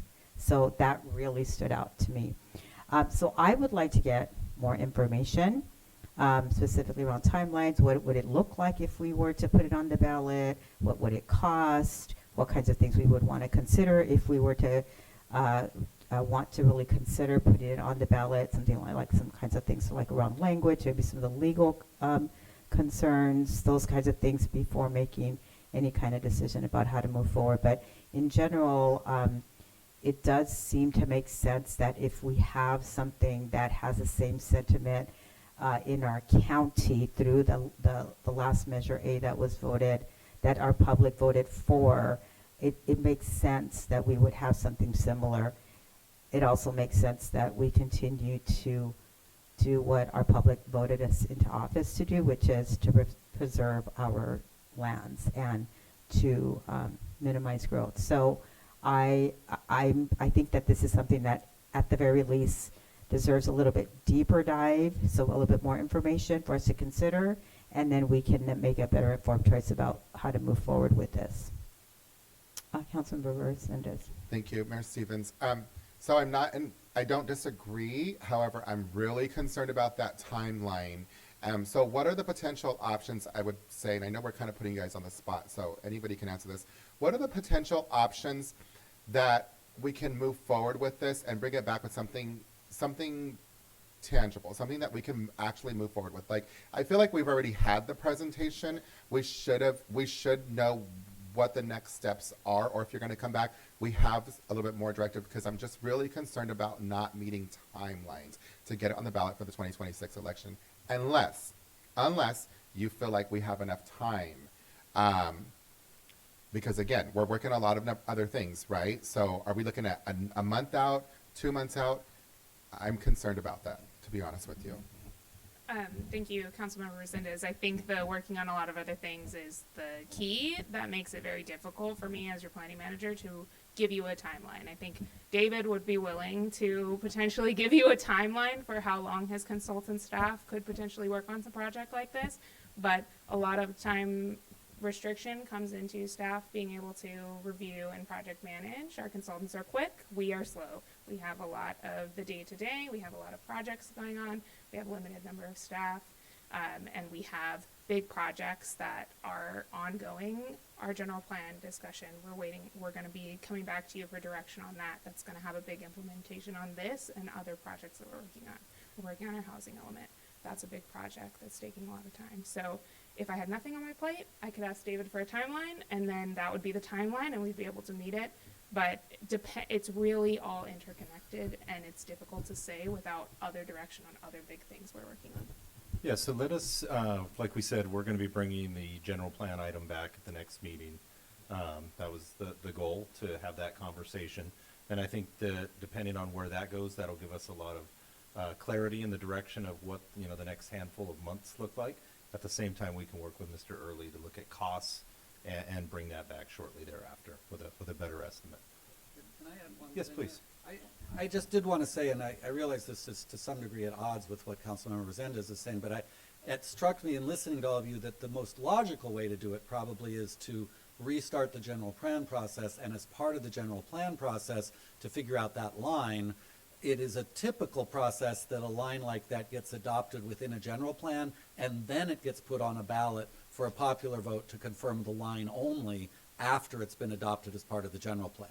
So that might be one scenario we would look at, but that may be a scenario that runs the risk of getting beyond November of 26. So then I understand some of you would not like that one so much. So maybe what we can do either for next time, or at least after next time and you give us some guidance, we can come up with at least one scenario that is tied to the general plan, which would be probably the most straightforward way to do it, but a fallback approach to get something on the ballot in November of 26, even if the general plan has for some reason lagged behind. Yeah, and if we went the route of adding it on the general plan, then we could tie the CEQA work into it as Exactly, well. because that's the other advantage, because you, as we've said earlier, if you put it on the ballot, you have to do CEQA on it. So doing one big EIR, you already have this EIR 90% done on the general plan. We could augment it to cover the urban growth boundary also, and the CEQA time would be much less. So there are some trade-offs there, but I'm really hearing from you, council member, and I think it's echoed by all four of you, that you want to find a way to move this forward so at least the UGB could be acted on a November 26th ballot. Yeah, I mean, I think that's sort of the direction we want to go, and I think that we might need a little bit more information, but I like the idea of tying it into the work that we're doing with the general plan, because obviously that is what we're doing anyway when we're working on that process, so that makes total sense. It seems efficient, and it seems the best way to move forward in an effective, efficient way. So I think let's do that. That makes sense. Okay. So do you need more direction than that? Or are we good to go with that? No, but we need consensus. So Okay. I know there were two of you. Let's do I thumbs just wanna- up, and then Okay. Councilmember Morales, can you do a thumbs up or a thumbs down from your? So I heard a lot of things. I heard that some folks wanted to have a better understanding, kind of, do some more research. Then I'm hearing, we want to move forward and get it on the ballot for the next election.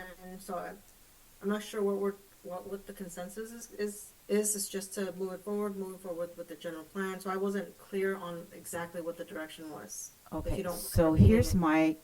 my understanding. This is what I was requesting is, and this is based on the suggestion from the city manager, is that since they are already working with Mr. Early on the general plan work, that this can get built into that discussion, into that work, because the general plan and this effort are essentially doing the same thing, especially when you consider that we need to do CEQA on both. So they are easily aligned together, some of the work that's happening. So it is a way to move forward together, and I think we still would have to make a decision as a council about how we move forward with putting it on the ballot. But there seems to be some sentiment among at least the four of us that are here, Councilmember Morales, that would be the goal.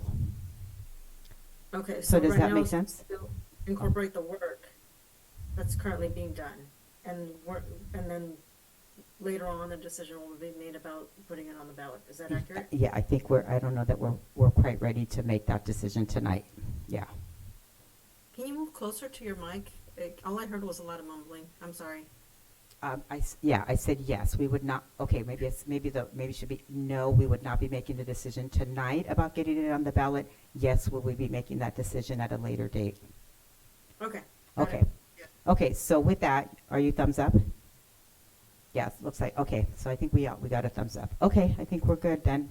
Okay. Thanks for that. Thank you, Mr. Early. Thank you, Ms. Kelly. So now we are going to move on to our next item on the fire services contract. So item 9.2, proposed fire protection services contract amendment terms with the County of San Benito and the City of San Juan Bautista.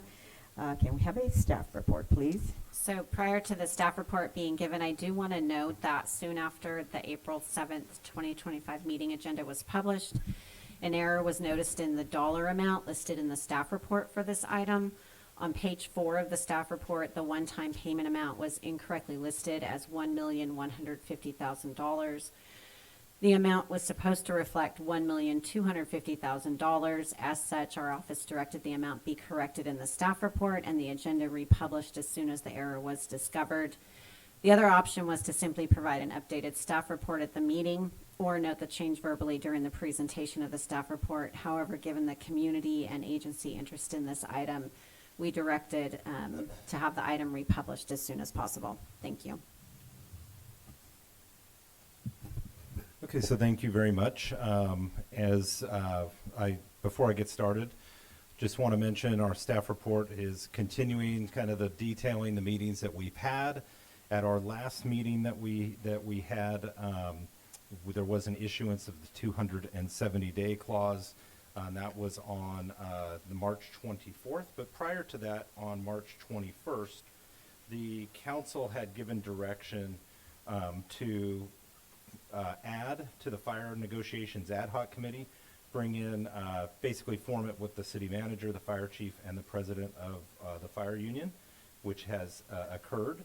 And so what you have before you tonight is the recommendations of the ad hoc based around the framework that was selected, which was option E, which I'll go over shortly. So we went back, we took that framework, the group talked, had a few meetings, kind of worked through everything, and what you have tonight is what is being recommended to the ad hoc for the full council's consideration. If approved or modified in any way, if a decision is reached tonight, then the approved terms would be delivered to the county and San Juan Bautista tomorrow. So I'll go through that a little more, but just to give a little brief background of how we got here. The whole timeline is in the staff report. So I will review option E. So this was kind of the framework that was discussed. We went through 6 options, A through F, in no particular order. So option E was minimum of 3-0 staffing at the stations, and then prepare a set of proposed terms that treat the county and San Juan Bautista as one partner, one comprehensive price and set of terms.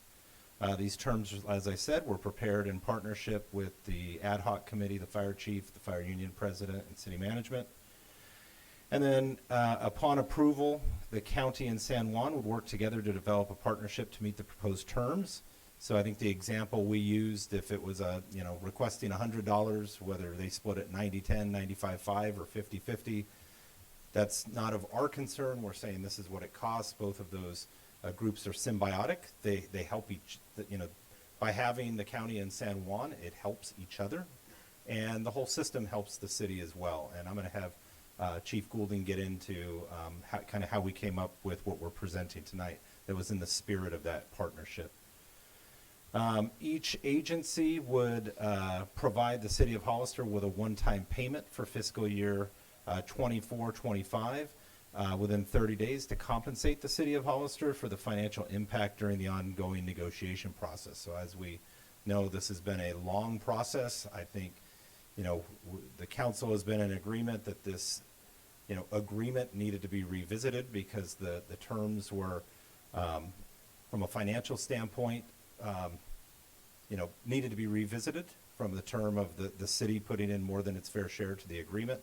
And while these negotiations have been ongoing, then that is a continued contribution above a continued contribution that may be out of the ratio of a fair share.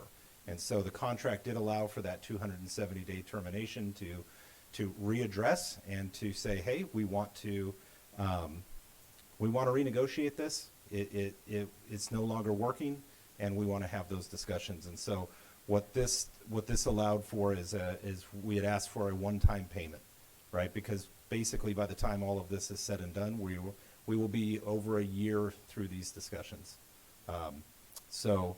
The issuance of the 270-day termination notice, so those were issued. We did have to come back that following Monday. Those were issued. They were delivered to San Juan and the county the following day. And then the inclusion of a 90-day provision to complete the negotiations. So although there's a 270-day termination clause, and that's designed to allow the parties to have time to prepare for what the future may hold, the actual terms and reaching an agreement, we have placed a 90-day provision on that. So if we fail to reach an agreement, then all parties know that at the end of the 270 that the services would cease. So for the terms, we have, similar to last time, fiscal compensation based on fiscal year, and then a fiscal compensation increase for both the county and San Juan. So again, a singular method, and or a singular increase. And at this time, I'd like to invite up our fire chief to kind of talk about the concept behind this number, and then we'll continue through, and then we're available for any questions after. So with that, I'll pass it over to Chief Goulden. Good evening. As the city manager has talked about, this has been ongoing for quite some time. So the last time we analyzed the data and looked at costs, we did some extensive research on time spent on calls, and we applied that to the 23-24 budget and determined a dollar amount based upon that. Now here we are a year later having this discussion. So in this analysis, we didn't spend time on calls. We looked at purely where was the call dispatched, which station was the call dispatched out of, and then which jurisdiction did the primary responding unit respond to. So what that means is if there was 3 or 4 units responding to that, the primary dispatch station, so let's say it was City Hall here, Station 1, it would be the primary responsibility of Station 1. So even if Station 2, Station 3, Station 4 all came, we only equated it to the primary location that the dispatch was out of, and then which jurisdiction, whether it was San Benito County, San Juan Bautista, or the city of Hollister, that received that response. So when we looked at that, when we looked at it before, at the time spent on call, I want to say it was roughly a little over 50% where we found the benefit was going to the combined of the city of San Juan Bautista and the county. This time, we kind of looked at it in a blended fashion. We looked at both Station 1 and Station 2 as primarily being Hollister and analyzing more the benefit for us having Station 3 and Station 4. And then we looked at what was the benefit for all the calls across all the stations. So ultimately, when we came to a determination on the benefit or the perceived benefit to the city of Hollister, the split came more in a 60-40 split, where the city of Hollister was roughly 60% the beneficiary and 40% to the outside agencies.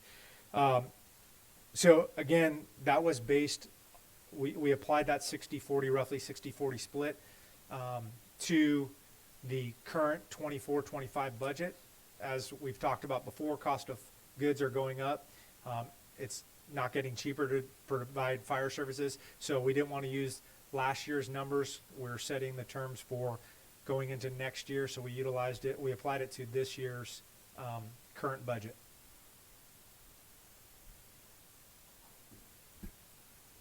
So thank you, Chief. So another element that we did is we had the annual escalator. We brought that to 8%. And so these new compensation rates would start in 25-26, starting at 6.5 roughly, then going to 7 million, then to 7.6. And one thing I'll point out, that Chief did mention a 60-40 split. These numbers are proposed for 25-26. That's a 60-40 split on this year's current budget. So if we have any changes in our budget going forward next year, then that is, if our budget goes up, then that 60-40 comes down on the county and San Juan side. So that is something to consider. When we brought original numbers back, when we first had this discussion, and you do see a similar number here, I want to point out that was done on the time of call that we had from those original discussions, because that original concept was that, a medical aid that's 2 miles away versus one that's 40 miles away, there's probably a different cost associated with providing said service. When we looked at it that way, and that was off of data from a few years ago, the split that was proposed then combined was 46.6% Hollister with 53.4% County and San Juan combined. You do see here a one-time payment of $1.25 million to offset the costs of this year. These were, if you look at the numbers that the county and San Juan were discussing providing, that is that amount. And so what we're asking is that our partner, which was in a position and willing to pay that dollar amount, provide that dollar amount to the city. I know this is a contentious issue, but these are real dollars going out the door.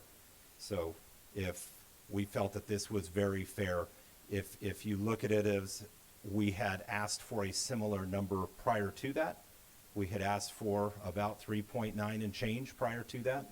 This is asking for 1.25. So I just keep that in mind. On the 8%, one thing to keep in mind is that on the inflator side, there are standard costs that naturally, occur, as a percentage of inflation, those types of things. But there's other things out there that when you look at these contracts traditionally, when they've been at 3%, and that may mean $100,000 more per year. Well, when these gentlemen need to replace their radios, that's going to be more than $100,000 of radios by a large multiple of $100,000. So these contracts have not in the past taken that into consideration. So when we upgrade that equipment for the personnel to be safe, to have the equipment they need, those costs are automatically going to push your growth past it. So it's not just looking at average year inflation's 2%, 3%, and that's what it should be. You have a lot of one-time equipment purchases that come in throughout the year. Safety equipment expires, those types of things. So we at 8%, we still feel that is a generous offer and an offer in the spirit of partnership. We are keeping the lease term at June 30th of 2028, so that concept to bring it out through the end of that term, have some certainty there, as well as removing the lease and utility provisions from San Juan Bautista. That has been something that's been included all throughout these discussions. Impact fees, since we're treating both groups equally, we're requesting to allow for the reimbursement for allowable expenses per both agencies. Most recent impact fee study, and so the reimbursements would be allowable from the effective dates of the studies through the end of the terms. So as development goes on and impact fees are collected, there's actually fire impact fees that are being collected, and as we are the ones providing that service, we would request that our purchases that align with those items that were studied in their impact fee studies, we would have the ability to get reimbursed for those purchases. And that's development money that comes in. Additionally, we had talked prior about development review and inspection fees, so we would ask that both the county and San Juan reimburse the city of Hollister quarterly for all fees collected by the county or San Juan. I'm sorry I didn't include that on the slide. For development review and inspection per the city of Hollister's current fee study at the time of service delivery. So we just went through a fee study where we updated our fees to align with the true cost of providing service. And so we would want, as we provide those inspections, those reviews. So when you review a project, our fire team, the prevention side, does go through and review that and provide comments. And that's a real cost to us, as well as once the development is done or businesses, there's fire inspections. So and a lot of times those are paid directly, but we want to have that very clear in the language. The SCR 911, this remains unchanged from when we brought it to you last. So this would be any reimbursements that were made since the start of the contract that may have been, any charges that may have been billed to the city's fire department that should have been to the county via the ambulatory services, that we would receive a reimbursement for that. We are working collectively, the fire chief and OES, and then we're going to meet with myself and county leadership to talk about how that cost split is and how it would move going forward, because we want to true that up. We should be paying our costs, county should be paying their costs, and so that's it. Basically, looking at how the split has been over the last few years, and so just cleaning that up. And then additionally, the parties would collaborate 911 with the 911 dispatch center to develop and implement protocols that effectively prioritize emergency service calls within the county. And so nothing has changed from this language from when we presented it to you last time. Oops. Any additional cost recovery efforts implemented by the city of Hollister would not result in a reduction of compensation from the county or the city of San Juan Bautista. So our chief, along with his team, have been looking at different ways that we could increase cost recovery. As this proposal is generous in nature, we would look to any costs that we would recover would go towards our share. It's not There's not mountains of money that are out there. This is small reimbursements that are out there, but it could be low six figures. So I do want to be clear with that. But that could be years in the making. So that's something we want, because this would be a 3-year agreement. And, all of those decisions of how that would work would be policy discussions. Those would be meetings, presentations that we bring back. But when you have a 3-year term, we wanted to have the ability in there to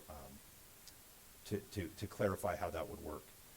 The termination provision, so a 270-day notice would still be required, and then to protect both jurisdictions from severe operational disruptions, unsustainable cost increases, and potential public safety compromises that would result from a unilateral withdrawal. The city's proposal must include robust mutual cancellation provisions, whereby the termination by one party automatically triggers service cancellation for both entities. So this approach recognizes the practical reality that our current service model's financial viability and operational effectiveness depend on the continued participation from both the city of San Juan and the county of San Benito, with neither entity possessing the independent capacity to maintain equivalent service levels without the other's involvement in our established collaborative framework. So upon approval of proposed terms tonight, if you were to approve or to make changes this evening, then as I said earlier, we would deliver these proposed terms to the county and to San Juan. They would then determine how they propose to share the proposed costs. The city would then add these new cost share ratios along with the other proposed terms into new contract amendments with both parties, because right now we have current agreements with both parties. These aren't new contracts, these would be amendments. One condition, as a reminder, of option E is a 90-day negotiation period upon approval of the proposed terms. If the negotiation period lapses prior to reaching an agreement with the county and the city of San Juan, the city of Hollister will continue to provide services until the expiration of the agreement on December 20th of 25. So our recommendation this evening is to receive the report and to provide direction regarding the fire protection service contract amendment terms with the county and the city of San Juan Bautista. And with that, we're open to questions. Okay, thank you. Thank you for that presentation, City Manager. Questions, comments from council members? Did you have a comment? A comment Go ahead. and then, a question. When it comes to fire protection, I really, in my gut, feel like we're better together. The city of Hollister working with San Juan Bautista and the county, I really feel like we are better together. But in negotiations, they can get, long, it's over a year long. This has been quite a process. San Juan Bautista had some concerns, they wanted the fire chief to be, as a subject matter expert at the table during the process. They wanted the city management from San Juan Bautista and the city of Hollister to be at the table, the fire union president, along with the ad hoc committee. Just so we're all clear, did the city of San Juan Bautista get what they were looking for when it came to having the subject matter experts, when it came to these terms being prepared? Did they get what they wanted there? So these terms were the terms proposed by the ad hoc committee, along with the fire chief and the fire union president. If approved, then we would slide these over and would be, we could have discussions, but that would be, we're basically negotiating with them as a unit rather than, a three-way negotiation. But if that is the will of San Juan, when they go to negotiate, that's up to them to have their city manager or whoever they want to have at the table. But we are willing to be at the table. Our fire chief is the fire chief for both the county and San Juan. And so, and they talk with him often. So. Okay. and they had concerns about the 2 versus 3 firefighters at Station 4.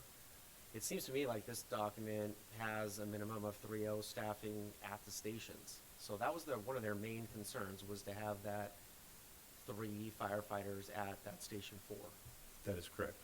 And the county, when I watched, the county's meetings, I was kind of glued to my computer screen. They were mainly concerned, based on, their constituents.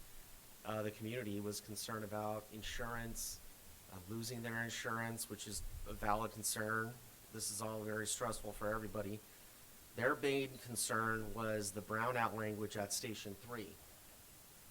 It seems to me that these terms take care of that as well.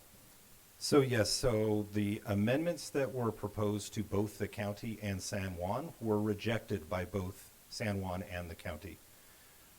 We received a counter proposal from the county, and then we received a request to continue negotiations at that meeting from San Juan. So the counter proposal was to strike the brownout language that was included in that contract. Okay, and these new proposed terms, it sounds like it takes care of most of the concerns, and if more meetings want to be conducted, then they can happen. Thank you, Councilmember Bechet.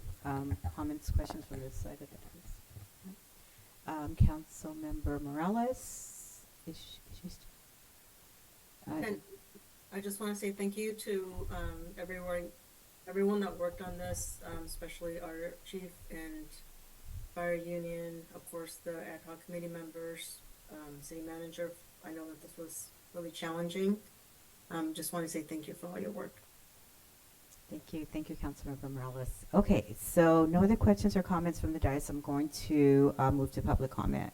We have speaker cards. Yes, the first speaker is Mia Casey, to be followed by Leslie Jordan. Okay.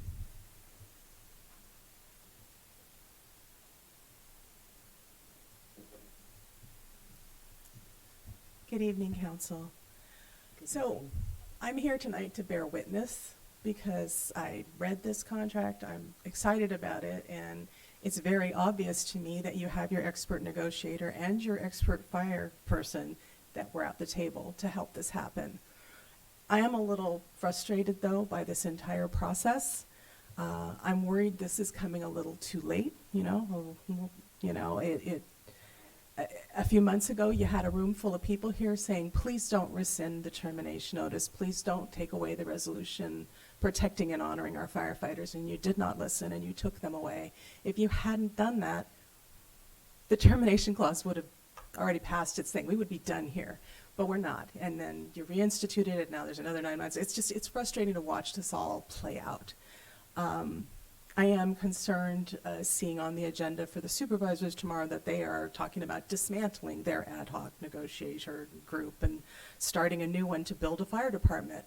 And it's amazing to me that they cannot pay $4 million, but they're going to spend $25 or $50 million to build a whole fire department. So I'm not sure what's going on there. We'll be there tomorrow to find out, but I'm worried that they aren't even going to take a look at this. But it is a good contract. I appreciate the spreading out and having the one-time payment and giving them time. I heard 2 of our supervisors talk about they're going into budget in the next few months, and that would help them, give them time to plan this out for next year. So I think it's a good plan. I'm glad y'all came together and did this. I'm trying to think if there's anything else to say. I'm going to keep my fingers crossed, but please don't change this. This is a perfect way to move forward, and I think it's fair. So thank you. Thank you, Ms. Casey. Next speaker. Next speaker is Leslie Jordan, to be followed by Alice. Hi, Leslie Jordan, Mayor San Juan Bautista, Honorable Mayor and Council members. The City of San Juan Bautista has carefully reviewed Option E proposal put forward by your staff, and while we appreciate the time and effort that went into its development, we still have several questions and concerns that we feel must be addressed, particularly regarding the proposed costs.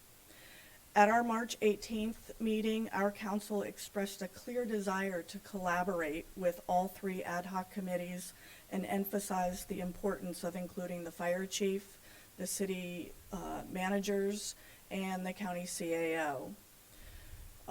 These are vital discussions, and we believe that all entities should be involved. To move forward in a productive manner, the City of San Juan Bautista proposes scheduling a joint meeting as soon as possible, bringing together all parties involved. The goal would be to discuss the current situation and begin drafting an agreement to reflect everybody's input. Additionally, we recommend scheduling a follow-up meeting to finalize the proposal, which can then be presented to our respective councils and boards. Given that we have already been issued a 270-day notice, we believe this timeline should serve as a strong incentive for all parties to engage in good faith negotiations. Thank you for your attention to this matter. We look forward to working together to resolve this issue. Thank you. Thank you, Mary Jordan. The next speaker? Yes, the next speaker is Alice, to be followed by Suzanne Howard. Good evening, Madam Mayor, City Council, firefighters, ladies and gentlemen. Once again, we are here to fight for our firefighters, our heroes, the men and women who risk their lives every day without hesitation, just to save others. We need to make sure that their safety comes first, because Lord knows that's what they do for us. So I ask you, please do not consider changing this contract to meet the supervisor's demands. They've been publicly belittling and trying to undervalue our firefighters. It's a bad and dangerous deal what the supervisors are trying to do. I look at it this way. When you go to the store with your child, grandchild, whatever, and they throw a temper tantrum because they didn't get the candy or the video game they wanted, do you give in just to shut them up? No. So why would you allow these 3 grown men to get away with their tantrum? That's not, they're having a tantrum because they didn't get their way. They obviously don't care about the citizens, the county. It's time for you and the rest of us to show the Board of Supervisors the temper tantrums don't work in the adult world. Thank you. Thank you, Alice. Next speaker, please. The next speaker is Suzanne Howard, to be followed by Joe. Good evening. Thank you for allowing public comment on this and to do at all your meetings. I'm happy to see that there's some members of the County Board of Supervisors here, because I'm hopeful that my comments will be read at their meeting, and they may or may not have some errors in them, because I can't be there at their 9 o'clock meetings like many of my fellow residents. I'll be teaching tomorrow, and that's the focus of my career and my comments here tonight. As I understand it, the city has done its part to provide protection for areas outside city limits but within county boundaries, so that your option E. However, the county has to agree to that or provide a more attractive option. And if those county services or services to the county lapse at the end of this 270-day notice, I understand there will be fewer resources available to send out into the county. And that is my ask of all of you, is to consider who's out there in the county. We have homes, we have small businesses, and you have 1,000 or more children enrolled in rural county schools that need the protection of these firefighters. And they will not, these fewer resources will not be sufficient to assist or evacuate the 700 or more children at Spring Grove School. We know the city's gonna send the resources anyways, because we're not gonna let bad things happen to small kids. And, but then it's gonna have to be billed to the county. And an agreement is going to be far better for everybody in paying these bills.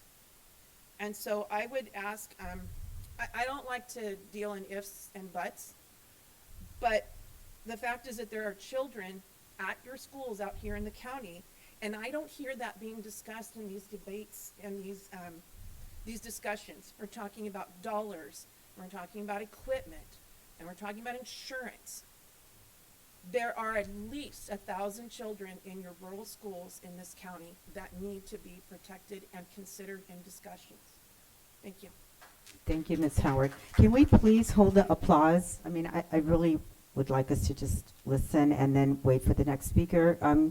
Next speaker, please. Thank you. The next speaker is Joe, to be followed by Stacy McGrady. Good evening, City Council.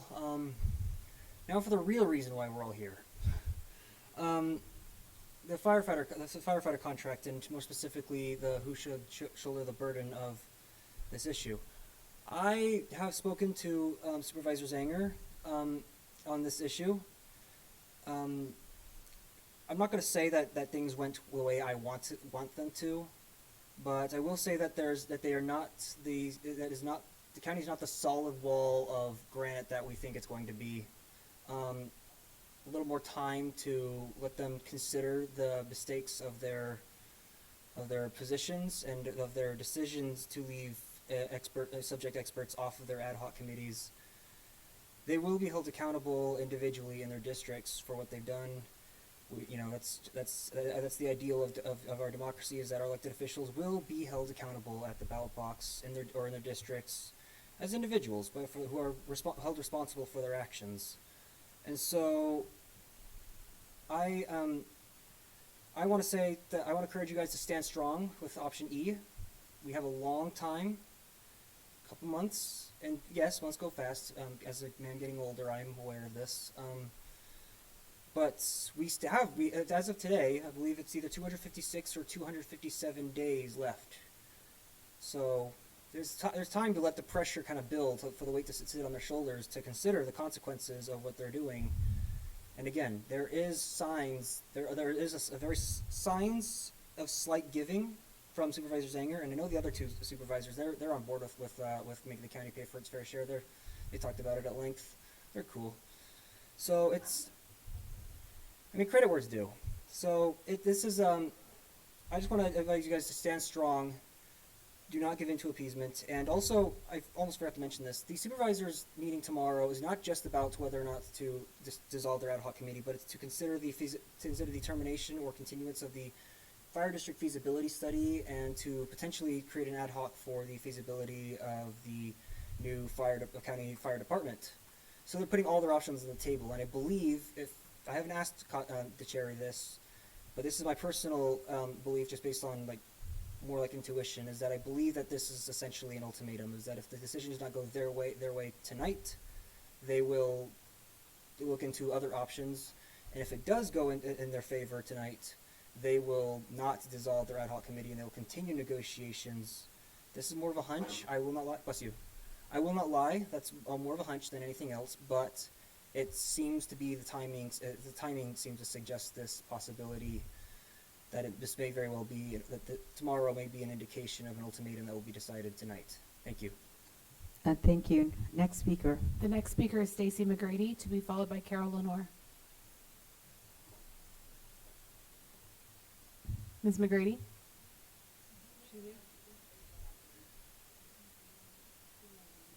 Okay, we'll go ahead and go to Carol Lenore, to be followed by Bridget Balmanthorpe.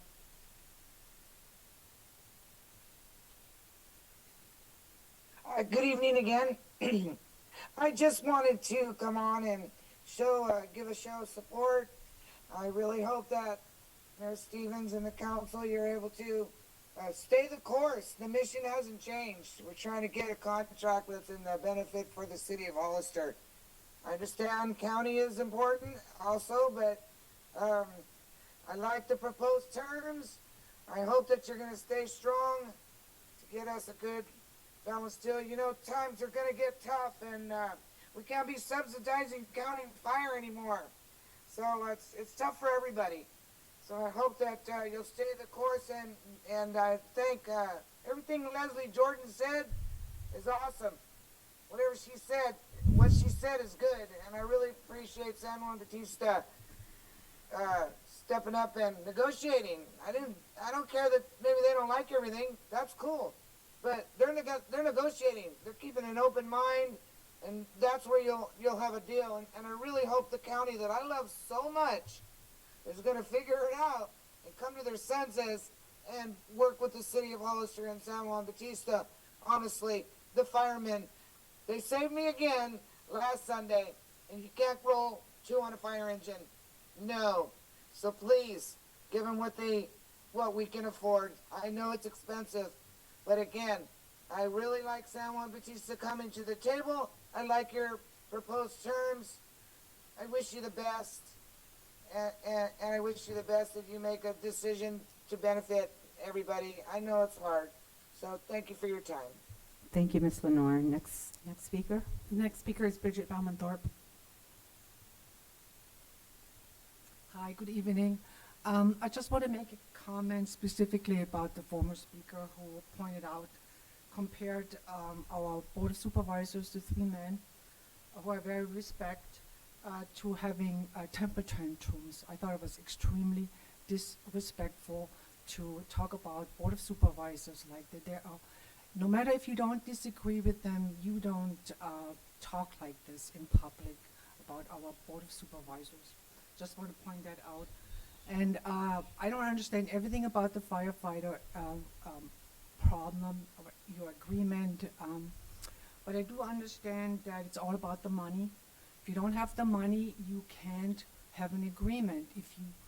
What I understand when I attended the Board of Supervisors, they simply cannot come up with the money to follow your agreement. So again, it's all about the money, and city and county, you have to, it's not only firefighters who serve our residents, it's also police officers, sheriffs, they all cost money. And what I learned that firefighters really have a very good salary. They make $250,000 to $300,000. A firefighter with overtime makes $450,000. That's a lot of Can money. I please have calm in the? That's a let's lot of listen to the money, speaker, please. Thank you. And again, I was wondering, AMR, how much money do they make? They also respond to a 911 call, doing the same job. I don't know how many times I've seen a firefighter and an AMR at a 911 call. They make maybe $40,000. So I think the firefighters getting paid really well here. And I think there should be some leeway. And they, right now, sitting here, for 2 hours, paid, I don't know, at my job, I had no downtime for 2 hours and getting paid. That doesn't sit, as a citizen and resident, on very well with me. If you have maybe 2 fire engines sitting outside, and they're basically sitting here doing nothing and getting paid. So, thank you. Thank you, Ms. Baumanthorpe. Do we have more speaker? Okay, let's please not. Those are all the speakers for Okay, this thank item. you. Thank you. I'm going to close public comment, and let's just move. Let's continue with the discussion at the dais. We have comments. Councilmember Resendez. Thank you, Mayor Stevens. Thank you to all the speakers that came out here tonight. I've got a lot to say, so give me a minute.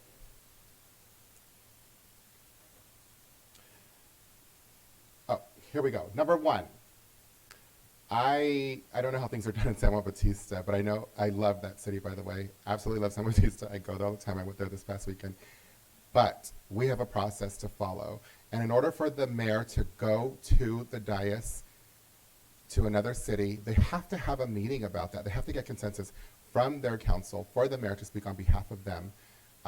That's how I understand things. I know you're probably not going to weigh in on that because it's not your city. However, while we were sitting here, I was listening.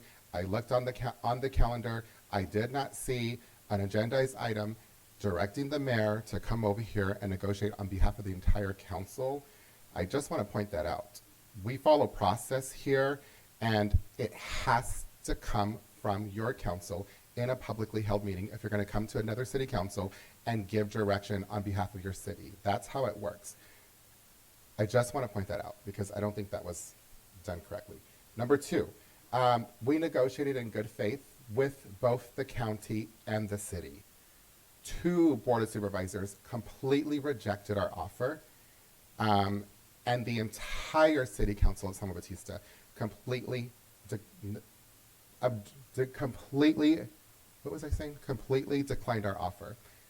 That offer that we offered you guys was in good faith, but we were still operating in a deficit. We were still operating in a deficit, but we were willing to go ahead and extend a hand to partner with you guys to see how we can get through this together in partnership. It's supposed to be in partnership. That didn't happen. That did not happen. This is the first thing. This is the step one that we need to do. We have to come to terms with an agreement on an amendment. Somebody talked about AMR. There's other things we can do. There's other models that we can look at. But if we can't even negotiate a contract with our so-called partners, how are we going to get to these other things? How are we going to get to these other things? It's not good that we stopped right then and there. That people, frankly, in my mind, are playing politics out of people's lives. We all have budgeting concerns. The city of Hollister is in a budget crisis because of the overspending from the last city council. We're operating and we're heading towards the red because of decisions made by the city council. Previous city council. Counties in trouble. States in trouble. Federal government's in trouble. We're all headed towards some very troubling times. And I said that the last 2 times that we adopted this budget, I voted no against it, and I kept saying, we're headed towards a recession, we're gonna have problems, and I'm concerned about the spending. I've said it before. Well, here we are, and it's gonna get worse. It's gonna get worse. And I really appreciate the teacher coming out here and giving that perspective, because the decisions that we make, they're gonna affect people's lives. We have kids out there. Yes, the numbers are the numbers, and we have to operate with the numbers.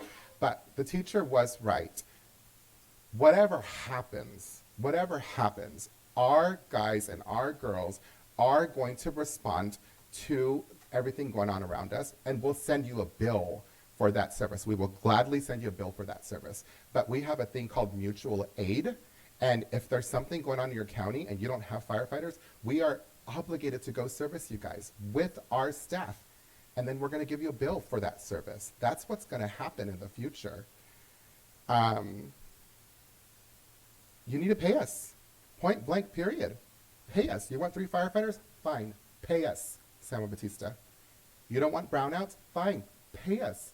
Because we have to operate within our means, and the numbers are the numbers. We tried to come up with some creative ways just to get past that first step, and we couldn't do it in partnership with you guys, right? So go back to your jurisdictions, talk to them, move things around, talk to your colleagues. But we cannot get in the middle of your politics. We cannot get in the middle of your guys' politics. We are your service provider. I don't know a service provider that you go to and you tell them, this is what we want from you. This is what we want from you. We're going to negotiate and go back and forth with it. And we're just playing this little triangulation game. So you guys are now considered a partner as one.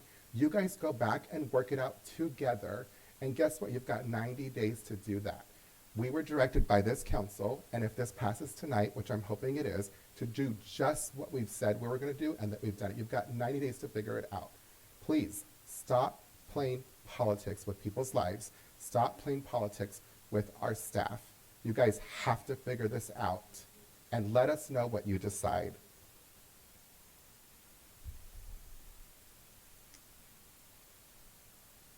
Those are my comments. Thank you, Mayor Stevens. Thank you. Other comments? Councilman Duquesne. Comment, question? Yeah, I just want to reiterate that, the 3 entities, I was really glad to hear from Suzanne Howard coming up here and reminding us of the real cost of what we're talking about here, right? We are talking about numbers, right? But you talk to these guys in the back, and I know some of us think that they have time to burn, but every one of them's got a radio on.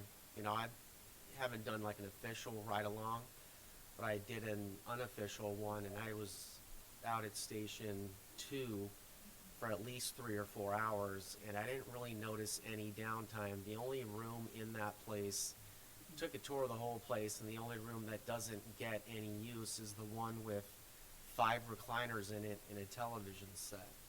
So these guys are busy all the time. And, you know, I welcome having them in here because if you guys get called, where are you going to be? On a call. So I'm sitting up here thinking about what Suzanne Howard is saying, and I really hope we all think about those kids out in the county and the human cost of what we're talking about. What happened down in LA can't happen here. You know, there's got to be water in the hydrants, and there's got to be firefighters to fight the fires, and there's got to be machines to help them do it. And I've been wanting to have 3 firefighters per station. I agree with that. The numbers are what the numbers are. I agree with Roland. We are not in the best fiscal shape, but there is a human cost. So when we put our resources together, when we put our heads together, we can do better together. So I really want us to think about how do we get to where we want to go, which is a safe community and a place where we don't, you know, commit the same mistakes as what happened recently down in LA. Let's figure it out. This is a good step forward, and let's figure out how to do it. And I think this is a good step forward. Thank you, Councilmember Pache. Councilmember Morales, did you want to chime in? No, I just hope we have, we come to an agreement so that we can provide the services that are necessary to our community for their safety and for our staff's safety. Thank you. Thank you, Councilmember Morales. Okay, so I'm not going to belabor this anymore. I mean, I think that we all know that we've been through a really tough time. Ultimately, what this council did is, as soon as we were voted in, as soon as we started, we jumped right on this. And my understanding is that that didn't happen last year, and I'm really sorry that that did not happen. So we dove in and tried to solve this problem. It's not an easy problem to solve. We are faced with a number of dilemmas. And although it feels very unsmooth, I guess, or like the process was not smooth, it's not going to be smooth because it's not an easy problem to solve. However, we dove right in to do this, to solve problems. That's what we're trying to do. My hope is that the county of San Benito, the city of San Juan Bautista, will come together and talk and then come back to us. We are ready to sit down and talk to you. So I'm going to just leave it at that and ask for motion. So Mayor, this item's for direction, and I believe, It's Dave, you're direction, requesting not- direction on No, E. no motion on this one, huh? Yeah, so with the approval, I would then send the proposed Just send it, terms. send it forward. Okay, Councilmember Morales, can you get back on camera so we can see if you were in agreement with having city manager, given what we just heard in the summary and the staff report, send this over to the city of San Juan Bautista and the county of San Benito. So if you can just signify by thumbs up if you're in agreement with city manager moving forward with that. Yes, I can't find my thumbs up. Okay, so we're gonna see, yeah, visible thumbs up, Councilmember Morales, so 5 thumbs up. Okay, thank you for that. Okay, so let's move on to the next Mayor item. Stevens, can I request a 5-minute break? Sorry. Okay, sure, yeah, we Thank can you. do that. 5 Thank you. minutes, 5 minutes. Thank you, everyone. We're gonna go ahead and take a 5-minute break.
to the next agenda item, discussion regarding tentative map approval process. So may we have a staff report, please? Good evening once again for the last time tonight. I am Eva, your planning manager with the Community Development Department, with one more relatively complicated meeting planning process discussion for you. But this item is a discussion requested by the council at the March 3rd, 2025 regular meeting regarding an informational item and discussion about the city's tentative map approval process. So to kind of begin the conversation surrounding tentative maps, what is a tentative map? They're a policy document, a plan that's utilized to either subdivide existing land to create new lots or new parcels. It can also be used to create new rights of way or other easements. It is a formal changing of property lines and property boundaries. The City of Hollister's Title 16 subdivisions is our governing chapter of our municipal code that outlines the process and requirements for submission and review of a tentative map within our city. And Title 16 is enacted and is an enactment of the local agency's guidance that's under the greater authority of the Subdivision Map Act, which is the Government Code Section 66410. And the series following that. And just as a note, in the event that there are any conflicts between the city's codes and the Subdivision Map Act, the Subdivision Map Act's rights for development and tentative map process would supersede the city's laws. Our application review process, I've outlined in my staff report, is the same for tentative maps as it is for pretty much all development in the city of Hollister. And it's important to note that commonly tentative maps, subdivision maps, are also submitted alongside other types of development applications, such as a site and architectural review, or maybe a conditional use permit, a plan development, maybe a zoning project. So it's not often that we get a map on its own, but whether a map is filed on its own or alongside additional development applications, this is our development process here in the city of Hollister. So they begin by submitting an application to the planning division. That includes your plans, your backup technical studies that are done, your application process, so your application documents. All of those things are included in our submittal. And then you pay your fees. And then within the planning department, we assign a staff planner to that project to serve as the city's point of contact between our agency and our internal development review committee, as well as with the project applicant. So your staff planner is your point of contact if you are the development applicant, as well as if you're in the city, you contact the staff planner and we communicate all of the comments and anything that happens with the development. The next step in a development application is what's called the completeness review. And this is a state mandated review period, which is 30 days. And it's under the Permit Streamlining Act. And what this means is that the city has 30 days from the date that an application was submitted for a development application to review the application and all of the materials that were submitted, including the plans, for any missing items. So this could be as simple as your name, the APN is missing from the title sheet of your plans, or this dimension is missing from your plans, all the way up to you need this type of technical document, you're missing a traffic study. Those types of things. So it's every single missing item. We have 30 days to review the application and let the development applicant know if anything is missing. We have to send a formal notice of completeness, so either a notice of incomplete with an exhaustive list of all the items that are required to be resubmitted, and then they can resubmit to us, at which point it would go back through a 30-day completeness review. Same thing, we'd be reviewing for those missing items. Or if everything is included, we send a formal notice of completeness and we move to the next step.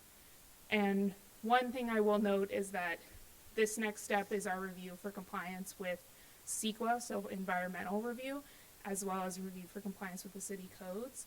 We try to combine, to the best of our ability, this review for code compliance in particular alongside of our completeness review, because we find that development applicants can get confused if we're just going through a checklist in our first notice, and then in the second notice now there's a real comment, oh, this design doesn't work because we got enough information. So to the best of our ability, even on incomplete applications, we try to provide fundamental design comments so that they can also be addressed in a first resubmittal.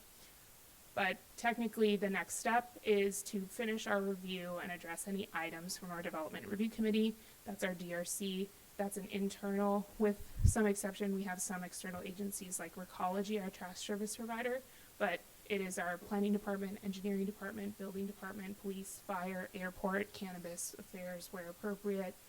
We all review the development plans to provide comments regarding our specific jurisdictional boundaries within our departments, to give all those comments. And then we also, guided by the planning department in particular, are looking at any potential environmental impacts and making a determination on whether further analysis of environmental impacts under CEQA is required or whether it's subject to an exemption. When everything is ready to go, so all of the DRC's comments have been addressed and the environmental review, if necessary, is complete, the project will move to step 5, which is a public hearing. We prepare a staff report, a recommendation, which in the case of development projects is typically a resolution with appropriate findings and conditions. We prepare public hearing notices, and then for the most part, and I'll discuss this later, but the Planning Commission will make a determination on a tentative map following the hearing. And then the final thing is that the city provides a 15-day appeal period for all applications. Even staff level applications can be appealed to the Planning Commission. Planning Commission decisions can be appealed to the council. This was attachment 1, and this is just our flow chart that we have available for applicants, but it's the same thing that I just outlined, but this is our development process flow chart. So again, submittal, assignment of a planner, completeness review, moving into a review for code compliance. At the same time, that CEQA environmental review is happening. Once everything's done, then it goes to our Planning Commission for a decision. One of the other requests by the council was a discussion regarding both the council's roles versus the Planning Commission's roles. So section 1724.060 of the zoning ordinance is a big table that outlines all of the authority for staff, the Planning Commission, and the council. It's a list of all of our different application types, ranging from tentative map to plan development to zoning approval to site and architecture review to sign approvals. And it says who the approving authority is and who the appeal authority is. So for tentative maps, the final approval authority is the Planning Commission, with the City Council again serving as the appeal body. There are some exceptions. As I mentioned earlier, most of the time, a development proposal that might include a tentative map also includes other development applications. So if the development proposal also includes any of these, and I'll read them off, the City Council is the approving authority. So even though there's a tentative map, it needs to be forwarded to the council after Planning Commission makes a recommendation. So these are anything that requires the certification of an environmental impact report has to come to council. Anything that requires a general plan amendment or proposes a general plan amendment goes to the City Council. Anything that is a plan development, which is a type of kind of specified zoning that's customized to the property and the development, comes to the council. Rezoning, specific plans, or any type of development agreement or another agreement where they might be making terms or financial agreements with the city, the Planning Commission doesn't have that authority. Those types of projects would come to the council, along with the tentative map.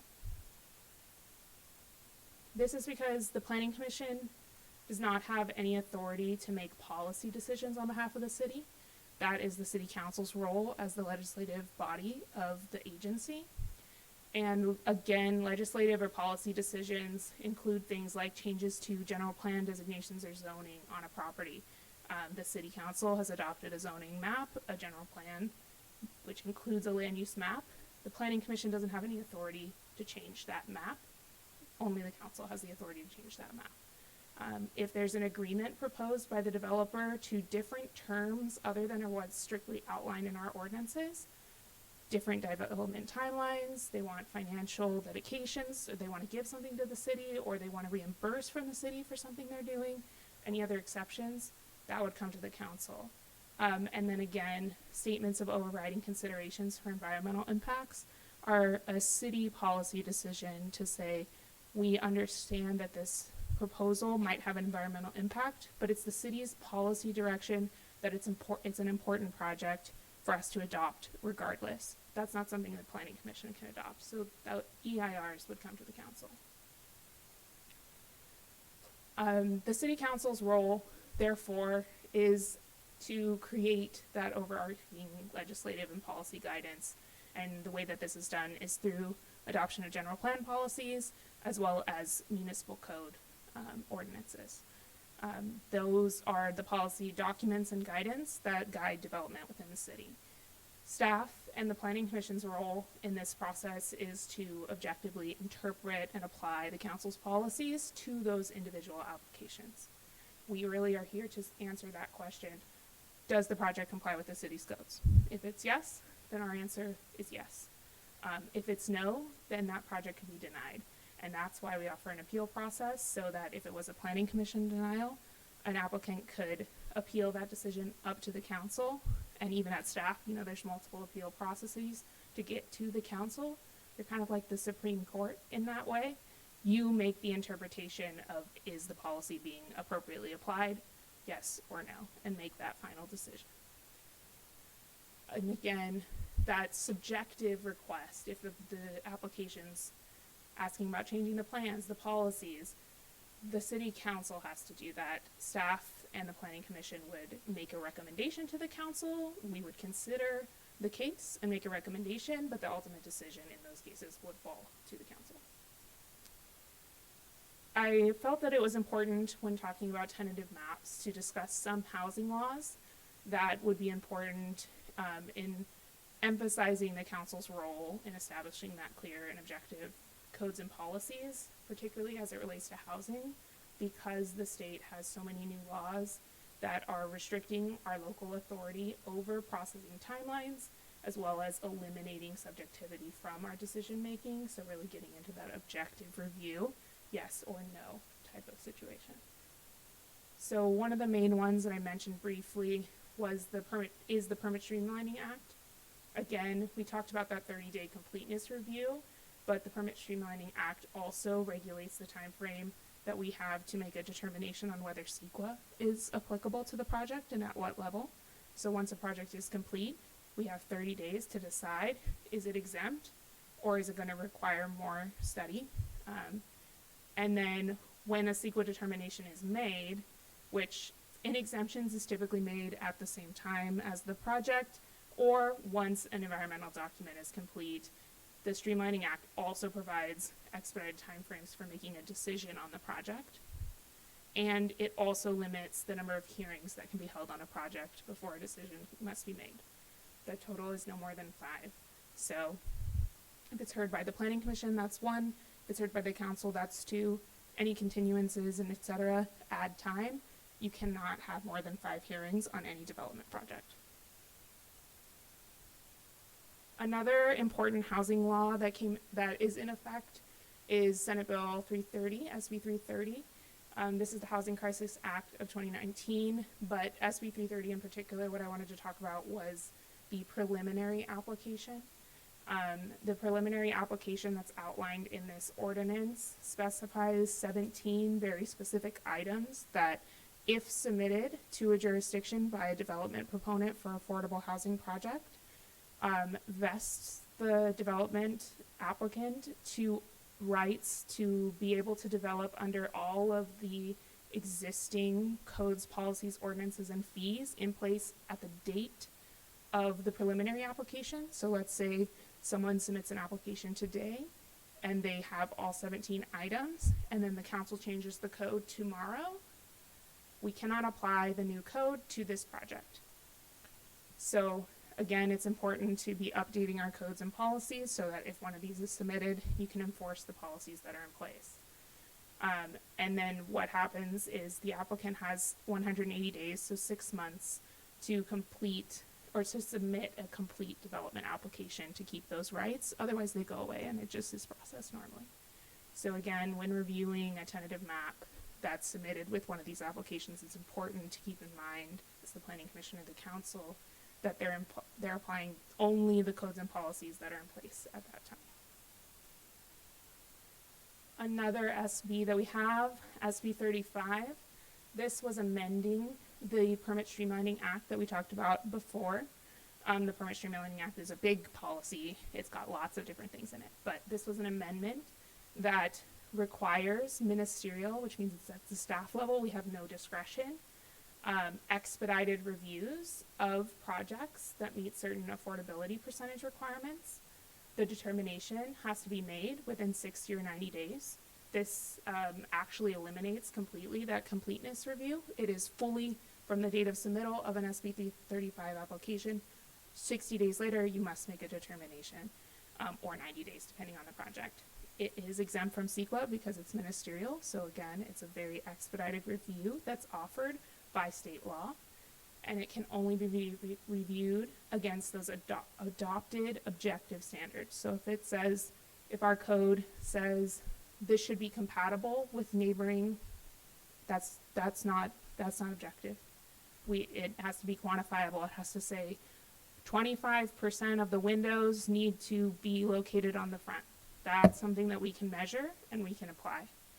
So we have a lot of codes that are subjective, so they're not applicable in the case of most housing projects. Again, this is ministerial, so neither the Planning Commission nor the Council have any review authority over SB 35 projects. We have had one approved by staff. It's not been developed, but there is one that was approved by staff a couple of years ago. I will note that the city was awarded some grant funding from REAP 2.0 to develop objective design standards for high-density residential and mixed use in our downtown, and that's something that we're actively working on to try and help us if we ever get SB 30, SB 35, or other housing projects in the downtown, we can have some design authority over them. And finally, SB 9 was the California Home Act. This allows for 2-unit residential developments, so duplexes, as well as urban lot splits to happen on any lot that's zoned for single-family residential, essentially allowing up to 4 residential units on existing single-family lots. So tentative maps are part of the urban lot splits. So SB 9 authorizes this tentative map into 2 lots under their authority, and it is again a ministerial approval under this law. So staff would be reviewing, not the Planning Commission or the Council, these types of maps. And in 2022, the City Council did actually adopt Chapter 17.26, which does provide staff that clear objective guidance, and it does include some development and design criteria that we can apply when we're looking at this. So Council gave us the policy guidance that now we can apply those things to tentative maps if they come in under this law. With that, I'm happy to answer any questions about the tentative map process. Thank you for that report, Ms. Kelly. Appreciate you. You've had a night, so thank you for all your hard work tonight. Thanks for that. Questions, comments from the dais? Okay. Councilmember Morales, any questions? No Comment? question. Thank you for the presentation. Okay, thank you. Okay, so I think we're just going to go ahead and move forward with public comment then. So let's open up the public comment section. There's no public comments for this item. Okay, no public comments. So let's move forward then. Councilmember Resendez. Thank you, Mayor Stevens. So again, thank you for the very thorough, educational, informative presentation. Good job. I think you know like why I brought this up, and I'm gonna reiterate that again. In the past, and I don't know if this happened recently, and I don't remember if it happened when you were employed with us in the capacity that you are now. In the past, we've had projects, I'm talking like that didn't even have a sunset clause, come to us and we're like, how did this get approved? It's then at that point they would say it's legally binding. So although, Ms. Kelly, although you stated that the Planning Commission doesn't make policy decisions, they do make decisions that put us in a legally binding position to where we can't, like we're locked in and we have to adopt it or else we're at risk of litigation. That's my concern. So hearing my concern and just keeping that in the front of your mind if you can. Well, I guess I'll just hear back from you. Do you think that's still a relevant problem for us today, or is it kind of a moot problem since you've been with us? 'Cause- So I would like to, I think that there's kind of two parts, and I think that part of it is results, thankfully. So one of the things that happened in the past in the city of Hollister is that plan developments, which I mentioned in the past, were being approved by a conditional use permit, as opposed to what is more proper, which is a rezoning. And what that means is that in the past, the Planning Commission has the approval authority over conditional use permit issuance, but the conditional use permits were granting exceptions to the City of Hollister Municipal Code for things like setbacks, et cetera. And so that was happening, and most of the developments that you see, most of the tentative maps that you see coming into development now, or even in the past few years, were approved under that previous process. What we did in 2022 with one of our first zoning amendments that we made as a team here under my planning managership was to amend, actually we repealed and replaced the plan development section of the code, because staff felt, and I feel, that the Planning Commission doesn't have the authority to not do a strict interpretation of the zoning ordinance or the subdivision ordinance if it is something like a plan development. And as was mentioned when that was adopted, this is typical everywhere else as well. Plan development is really a rezoning process. So now, if the City of Hollister has a plan development application that also includes a tentative map, it will come before the council. So what the Planning Commission would have the authority to approve if it was just a tentative map on its own is a strict application of the council zoning ordinance and subdivision ordinance as it is written. They would need to look at lot sizes, setbacks, coverage, exactly as they're written. Any differences would need that plan development and would come to the council. And I will also say that that is pretty typical everywhere as well as here. That development really does want to be a plan development. So if you're seeing maps, if we're seeing maps, come in, they're gonna be plan development for the most part. We actually have one, it's very small, that's coming through now, and that'll be something that's gonna come to the council after the Planning Commission sees it. So I've not seen a tentative map come through, especially for housing, where they weren't looking for some sort of flexibility in their design standards to really make the development work. Anything like that, now under the current ordinances, would come to the council. Okay, and I agree with you. That's why I was asking you that, is because that's the pattern that I've seen. Again, this is a problem that happened in the very past. I had asked for it a long time ago, but I thought we should revisit it for sure. But what you just described is the pattern that I've seen as far as these applications and these approvals lately. So thank you for that. It's been under your leadership, obviously, so thank you for that. I do have like a little list of questions, so I don't even know if they're relevant at this point, but let me just go over my notes really quick, please.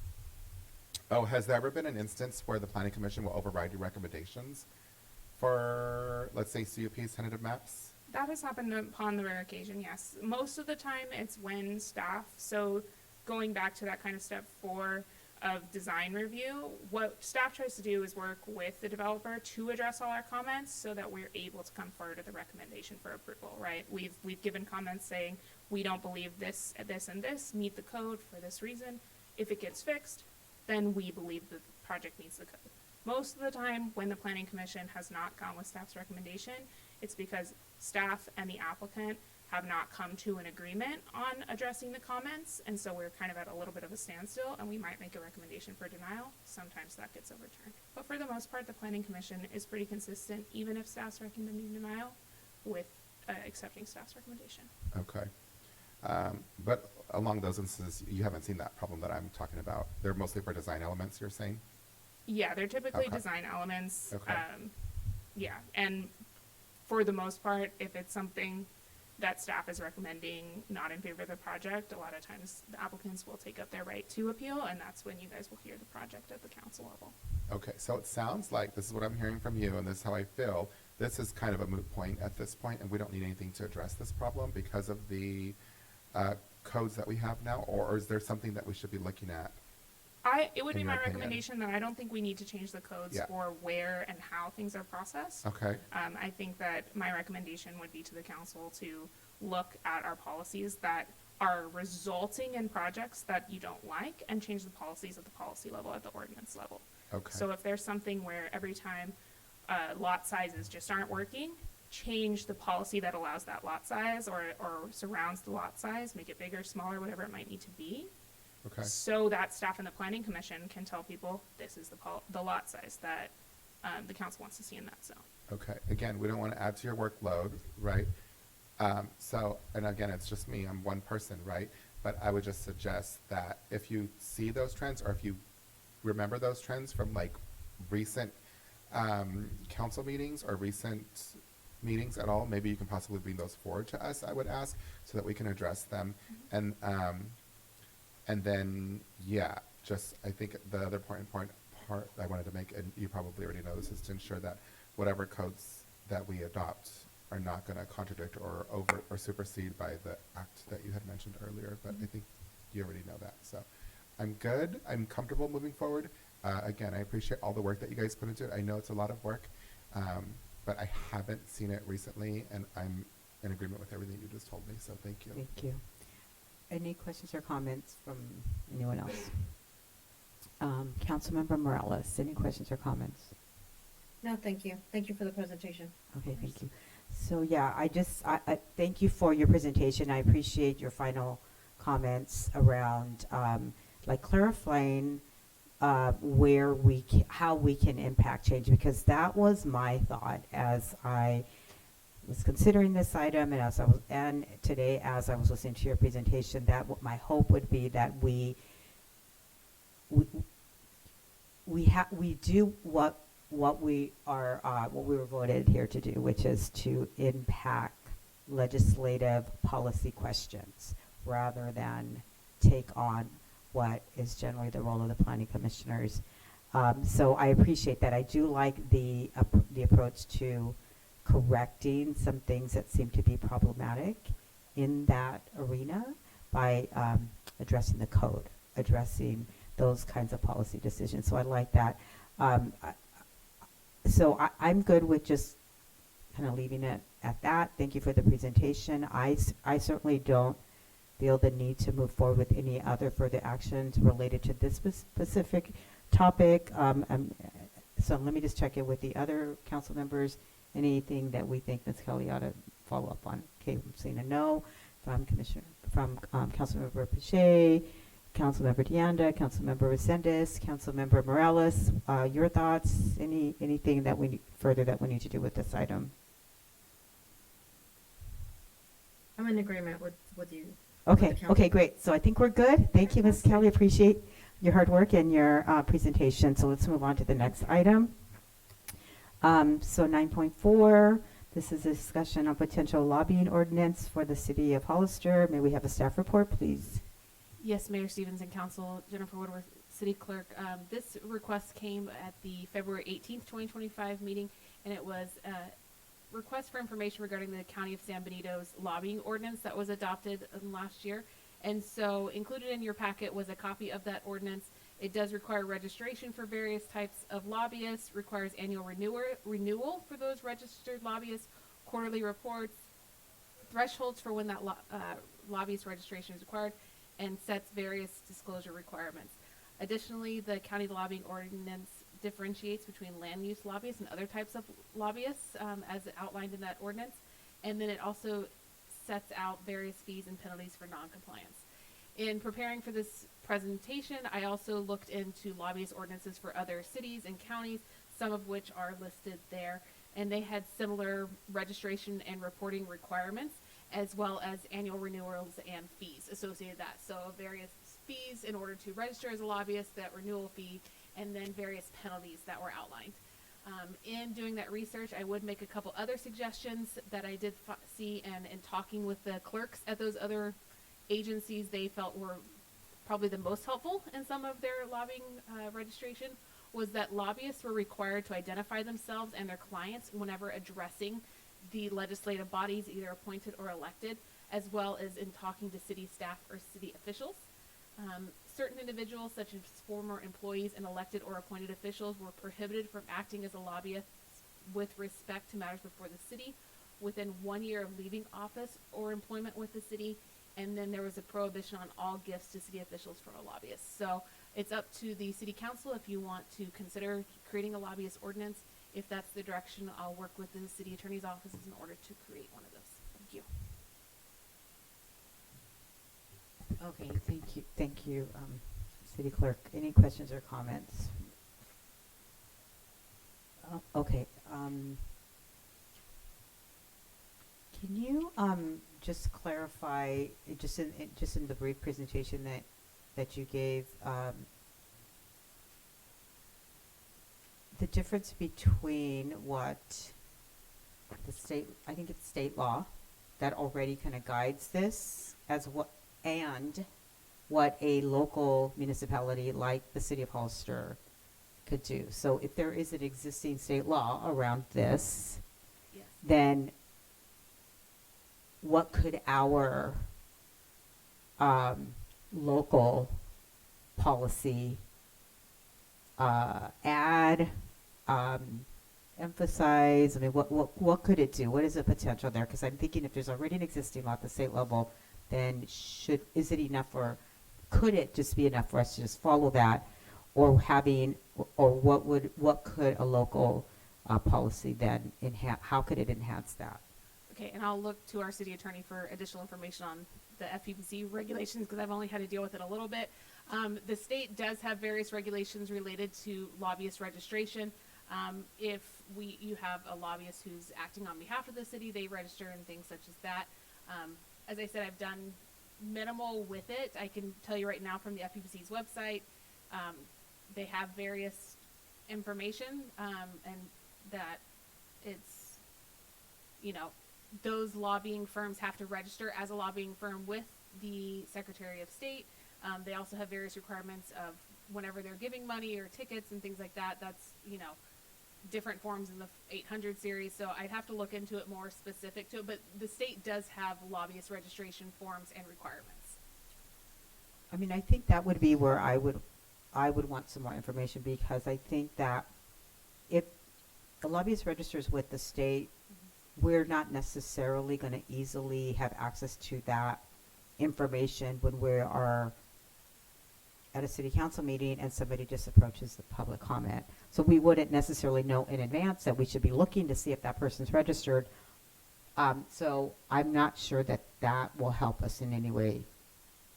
Just be more informed about who it is. I think it is good for us to know when somebody's being paid to come here and advocate for something. Obviously, everybody has a job, a role, that's fine. Appreciate that, and it's just important that I think it's just good information for us to know. It's not a good thing or a bad thing. It just is a fact that I think would be important information for us as a city council to know. Okay, so that may be something.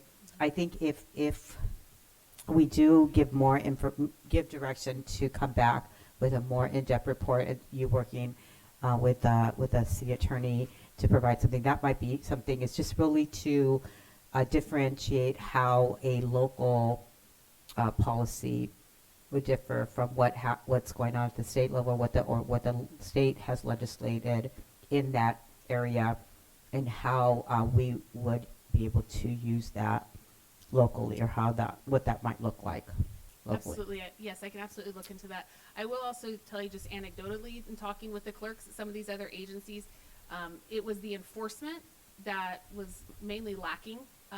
Many of these agencies had the lobbyist ordinance in place, but there was little to no enforcement because they didn't have the ability to enforce it, to be able to send out investigators or things like that to see if these conversations were being had. And so the most effective part was that that disclosure that was required. And so a lot of the enforcement or reports came from members of staff or members of the elected or appointed officials that could say, this person, I know they're a lobbyist, or can you please tell me if they're a registered lobbyist? So. Yeah, I think that's probably true with a lot of things, but I also think that if you don't have the policy, then you can't do anything with it. So let's, I think, talk about whether we need the policy and how to have that, and what it makes sense, and then we can follow up with enforcement. I just think that it's an important piece of information. That's just my opinion, right? My own opinion. However, I think that if enforcement is a challenge and we want to address that, however, if we don't have a policy in place, there's nothing to enforce, right? So I think we got to start with what might it look like? How could it benefit us? And then we can make that decision, and then we can talk about how to enforce it, if, and what that might look like, right? Do you know what I mean? Right, and the only Yeah. reason I mentioned the Okay. enforcement is the state doesn't have, the state has investigators to be able to enforce theirs. That's the only Sure. reason I mention it, because you Okay. mentioned the state option. Sure. Okay. Okay, good. Okay, good. Questions, other questions, comments? Okay, so let's go to public comment. Do we have any speakers on this one? Yes, our first speaker is Joe, to be followed by Carson Clower.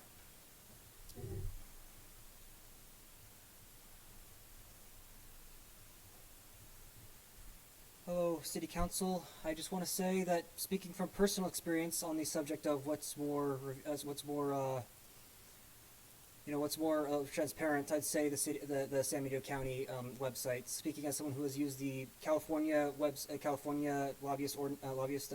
website and the San Mateo County San Mateo County lobbyist registration website.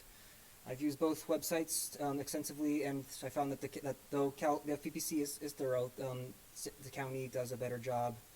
It is much easier for me to know going into these meetings who's being funded by who. I know their names, I know their interests.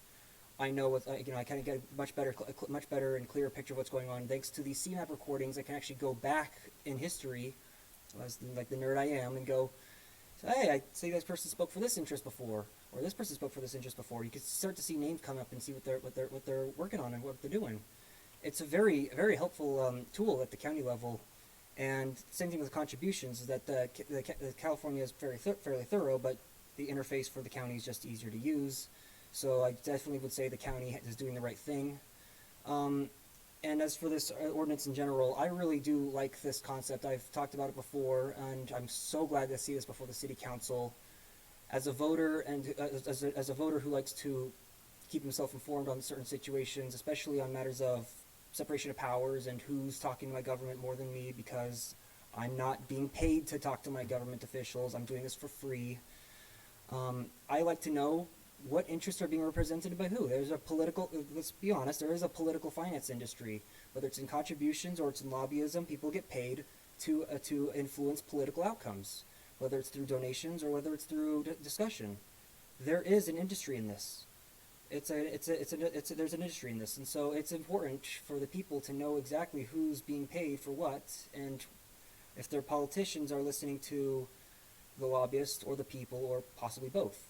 Because at the end of the day, the responsibility of the government is to answer to the people, not to the donor class, not to the political finance industry. It is to answer to the people, and just the people. I mean, yes, the political finance industry folks are technically a part of the people, but that's a small group of the larger the people group.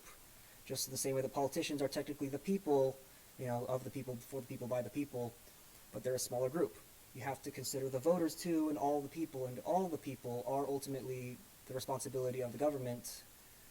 And I believe in this case, it is more important that we allow the people the chance, allow the people the ability to access this information for themselves. I only knew about one or two lobbyists from the generosity of someone who already knows them personally, until the county website came out, and I was actually able to learn more.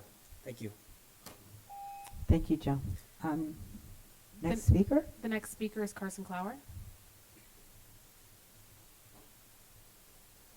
Thank you, Council. I think I will be subject to this ordinance when it goes into place in the future, so I appreciate the opportunity to speak on it. Just a little kind of differentiation between the FPPC and whatever you guys decide to do is that my understanding from when I called them was that you only have to register with the state if you lobby at the state level. So if you're somebody like me who doesn't do that, the state would never have any information on what I'm doing. It's early days with the county ordinance, but it seems to be going pretty well. Just a couple things that I would kind of throw out there, and I did with them, is that there's only a handful of us, at least, that signed up. So I think there's 3 people. So whatever you guys put in place, the ability for the people who are going to be paying to sign up and doing all the paperwork to interact well with the city clerk is like super important, because if we're going to sign up, we want to make sure that we're following the rules correctly and doing everything we're supposed to do. So that's been really good with Francisco and his office, is they've been super helpful in trying to get everybody, at least get me like on the paperwork sorted out and everything, because I don't really work in our county, so it's pretty new to me too.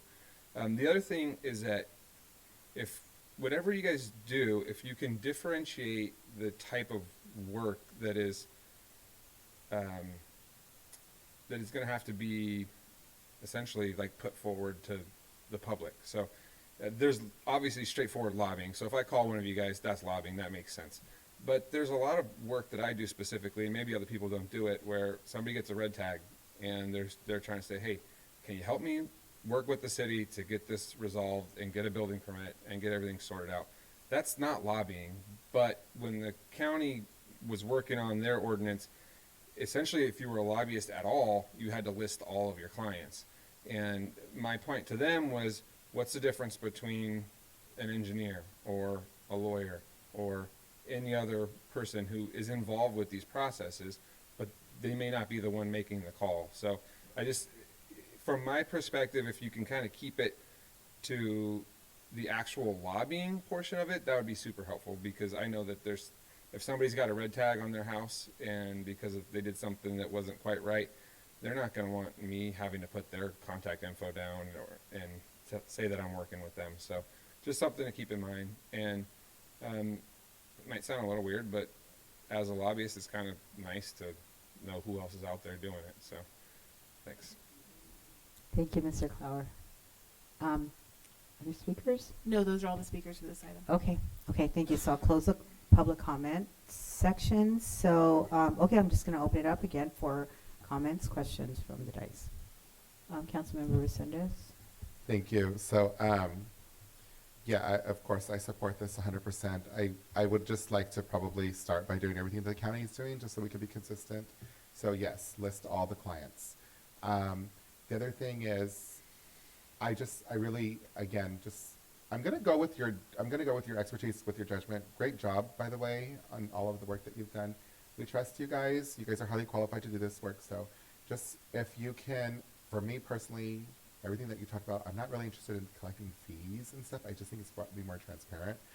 And then when they come up to the podium, just identifying themselves, or when they're talking to staff members, or even us, right? They reach out to us as well. I just got a message from a lobbyist while I was sitting here. And then we have to ensure that the lobbyists outside of the community, because kudos to the ones that are here and that are registering and that are working through this with us. Thank you for that. I appreciate that. But then we do have lobbyists that come in from different cities and different counties, and they might not register. They try to find workarounds, but we know who they are, especially if you've been here for a while. So the problem for me is, I think it's a bit disingenuous when, let's say, Mark Sanchez comes up to the podium and says, I grew up on the West Side and da-da-da-da-da. But really, he's, in my opinion, sometimes, they're exploiting the West Side. They're not, they came and they learned how to do a job. They represented the West Side, and then a year later they go and then they sell them out and they exploit them. I don't like that. I really don't like that. We have to be transparent. We have to be honest about who we are. I have to identify myself when I'm at work. The city manager has to identify himself. The police have to identify themselves. Like, just identify who you are, and don't try to kind of muddy up the waters and then have Bonita League report, so-and-so from the West Side was here. No, I want you to say the lobbyist that was from the West Side that learned how to do the job and then sold the community out is now here. That's what I want the community to know. That really rubs me the wrong way. Sorry, it's just a personal bias, but that's me. Thank you. Any other questions? Councilmember Morales, do you have a question? I think, Comment? well, I think that if it could come back with more information, and I'm thinking, like, we do have organizations that do provide technical support to, like, organizations like the Guardians or Org. You know, would they be considered lobbyists because they have like an agenda and they have a cause? So I don't know if people like understand what a lobbyist is and to what extent, you know, they would put down their information and all the projects that they work with. So I think that it needs a little bit more work. Okay, thank you.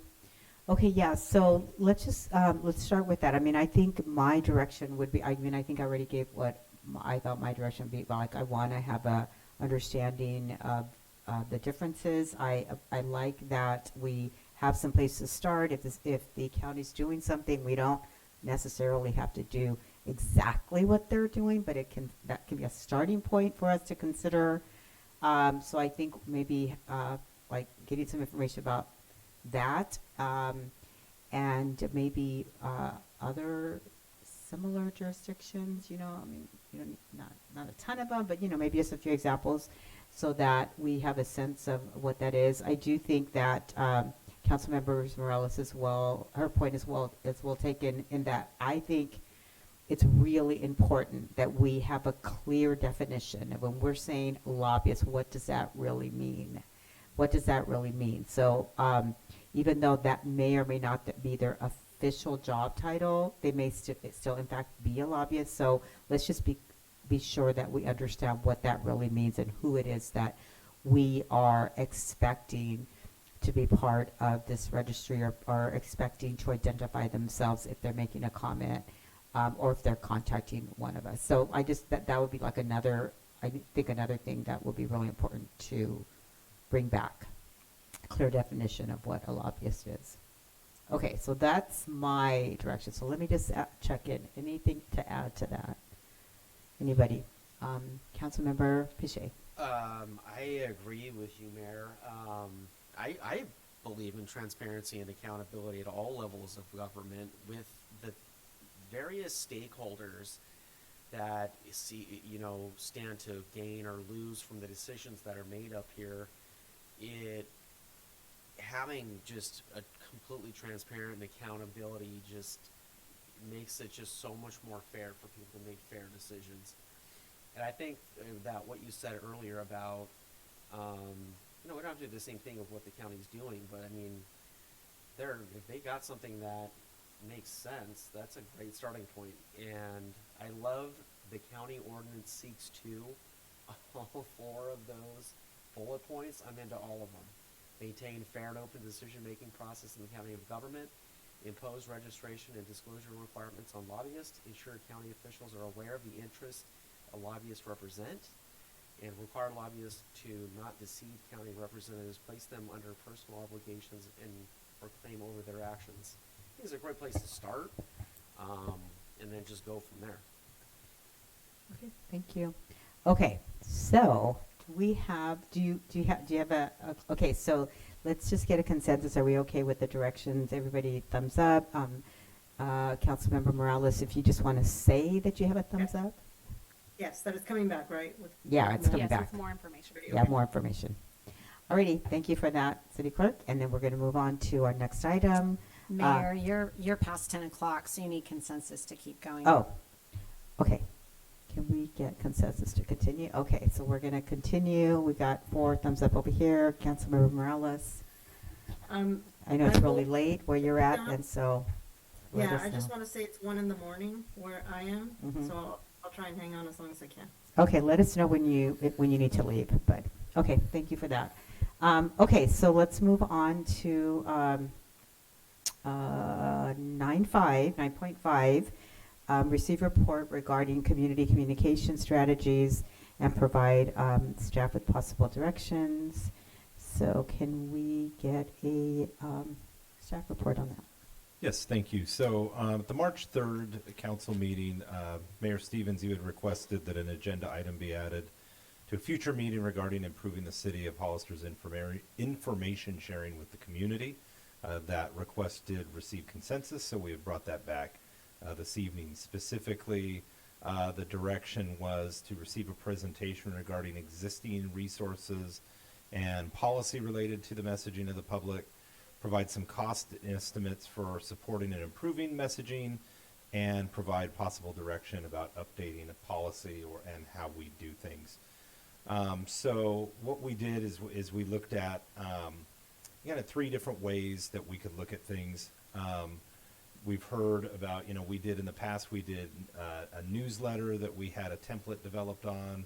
So looking at, if that were to be distributed out to the community quarterly, social media, campaigns, videos, and or the hiring of a full-time PIO. So I kind of wanted to walk through each of these and then take your input and kind of just open a discussion up.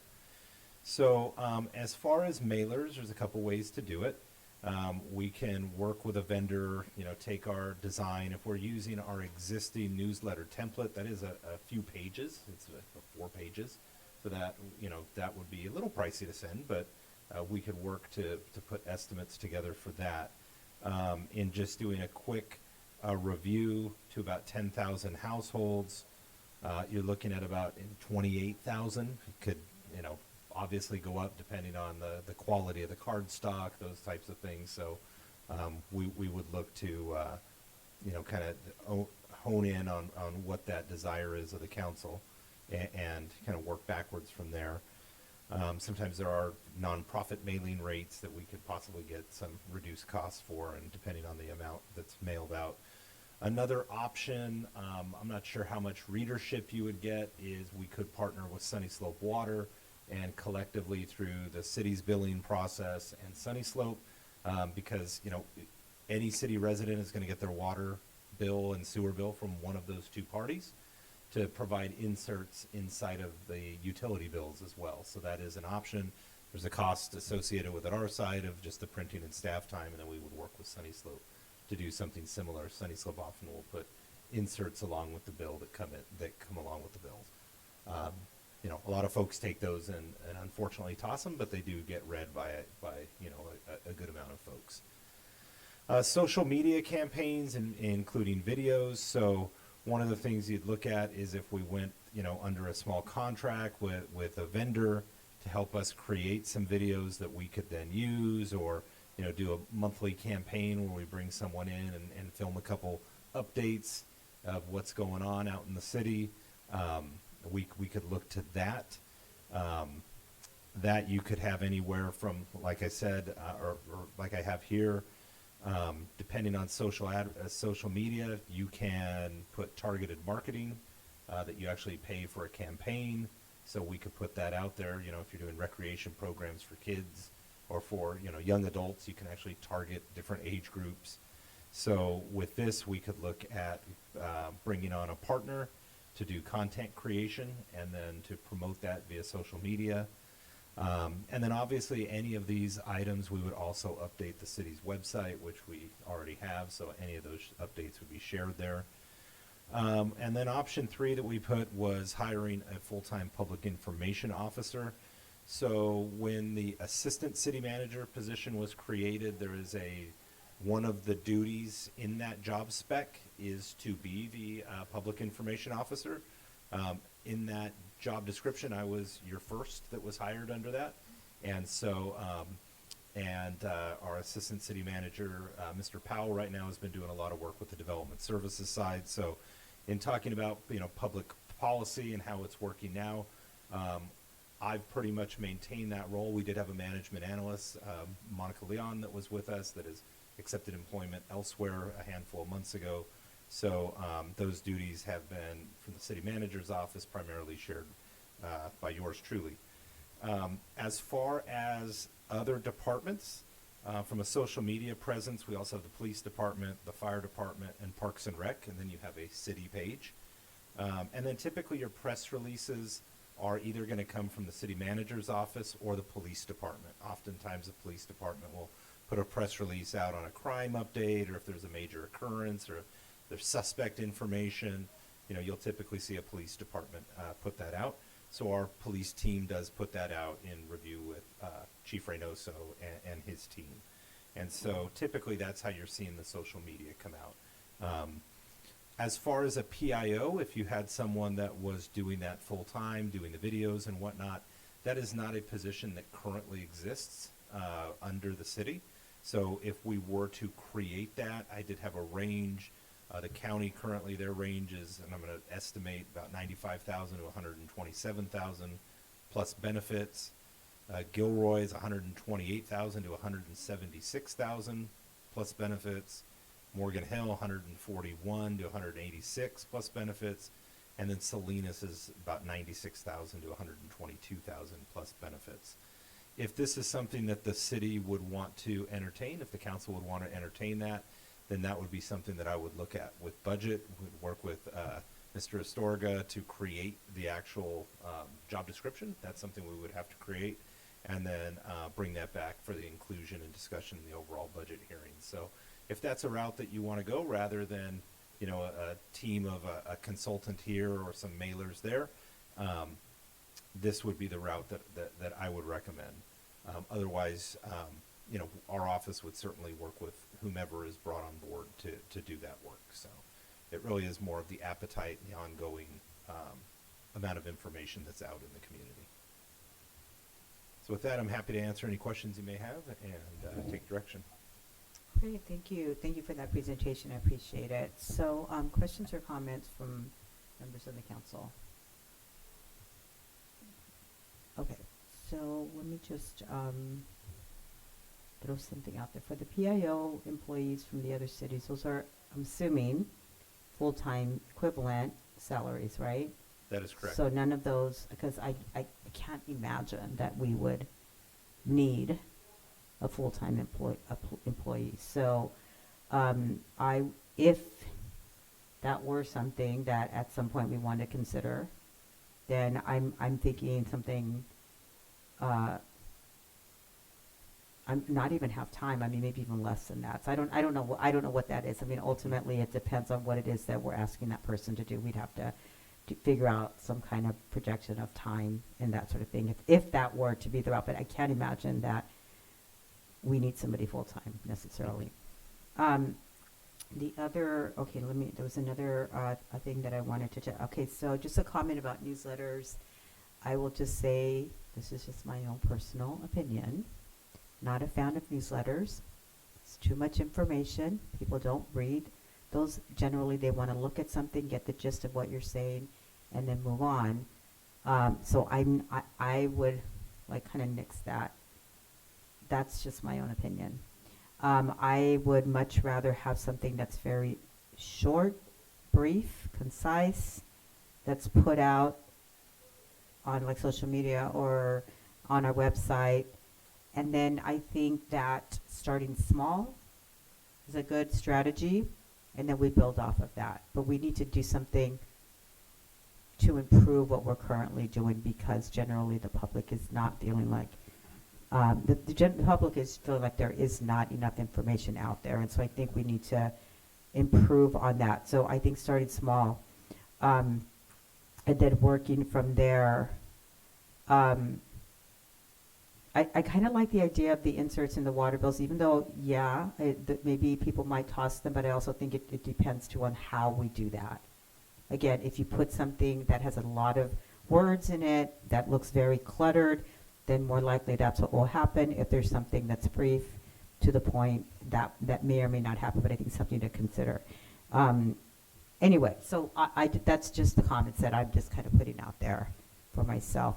I think ultimately what I want us to be able to accomplish through this is to have a regular way of putting out information, one that is sort of predictable so that the public knows what to expect. So one thing that I had spoken to you about, City Manager, is about recapping what happened at the City Council meeting. So far, we have our meeting today. Every Wednesday, the public could expect that there would be a recap in our website or on social media or whatever it is. But whatever it is that we do, it's something that people can expect, and they can look for it if they want it, if they want that information. So I mean, just something like that, so that there is a constant, a frequent, predictable, constant flow of information about what is happening in city government. Okay, so those are just my thoughts. And I don't think I have any other questions about anything else, but those, I mean, I think my thoughts were to, like, I think we need to start small and then build off of. So whatever it is that we do, I would just encourage us to, like, say, let's look at where can we start small? What are the bigger picture items, the bigger ticket items that maybe we have to build on later? But let's start somewhere. Okay, so anyway, I'm going to stop talking.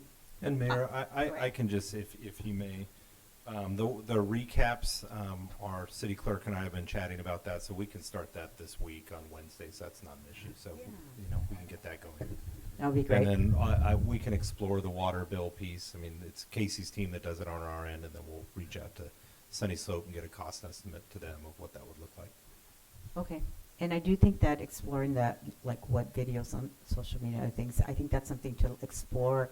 Maybe that's something that we want to do later, but I think it's starting small, like the recaps will be important, where at least people know what the results of the discussions that we had, this level, like some kind of summary.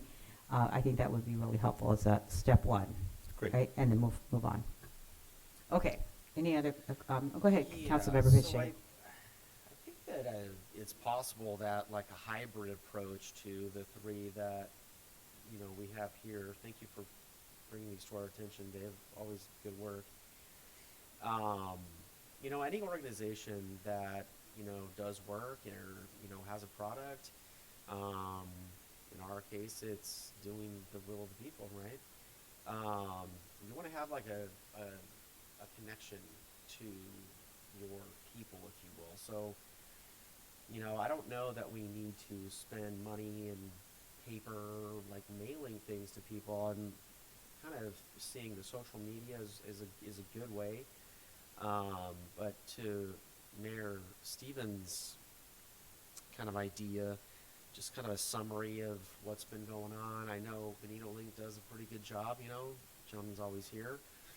But something that's maybe a little bit more official that comes from us, something like number one, the quarterly mailers, that can we put something on a speaker card when, you know, we're always asking people to fill out the speaker card, can we get their email address?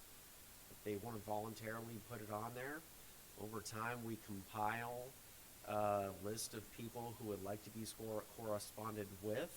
Maybe we do public events and we, you know, we go out in the community and we get more email addresses that way, and then we put together kind of a mailer that way and just email it to people and just cut costs and make it completely direct to the people that actually want to hear the information. So, Councilmember, I would just add that we do have the constant contact system that we use where folks can subscribe. Mhm. So as we go down that road, there's actually interest boxes that they can check. So as we create content, that can get emailed out to them. So we're already paying for that and have the infrastructure. Yeah, so you can say what you want to subscribe to. So I only want to get council meetings or press releases, and you can pick any and all, mix and match.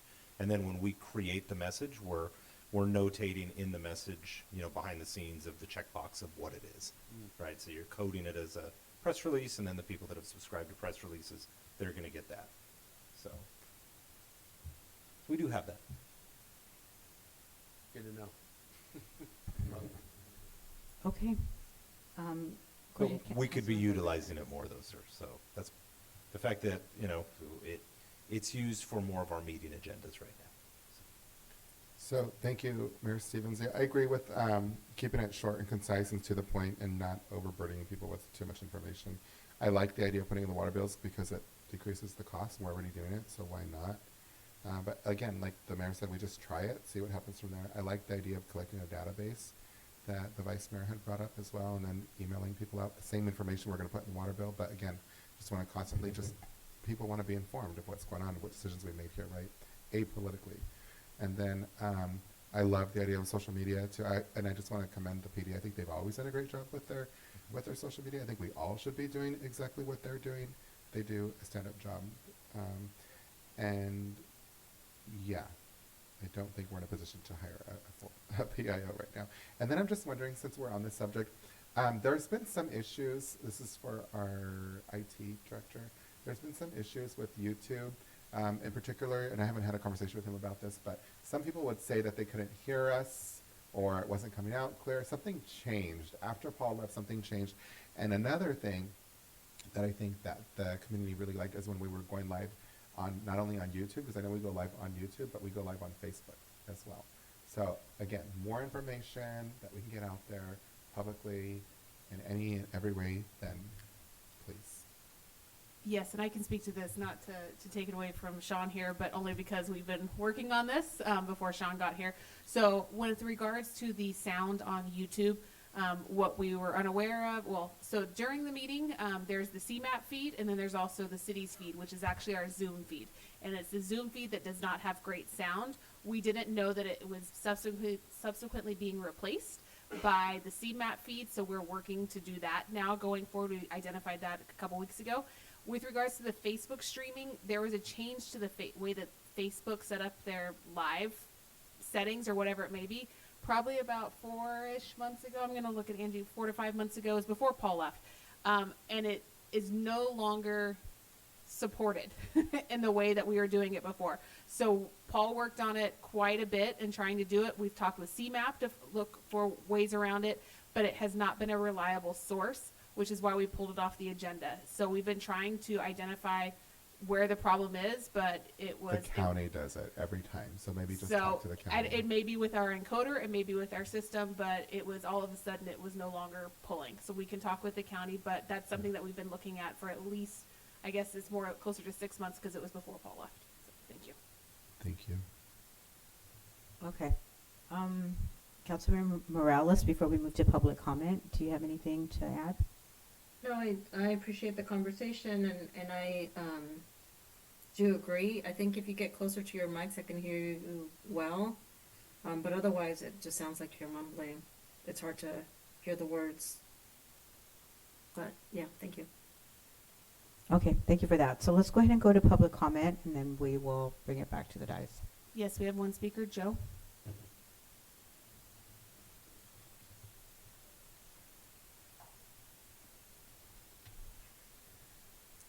Hello, guys. This is a final thing I have to say tonight. Really excited about getting my exercise in today. I want to say that this is huge. This step you guys are moving towards for communication. I mean, this follows right on the heels of the potential lobbying ordinance. I'm very thrilled with what's going on tonight as a populist myself, who believes in government of the people, for the people, by the people, a stable dialogue between the institutions and the people. This is very exciting. I know you guys have a couple of options before you, and I don't really know which one to go with right now. I'm kind of I'm just really excited to see that this is happening. Good job, guys. This is great.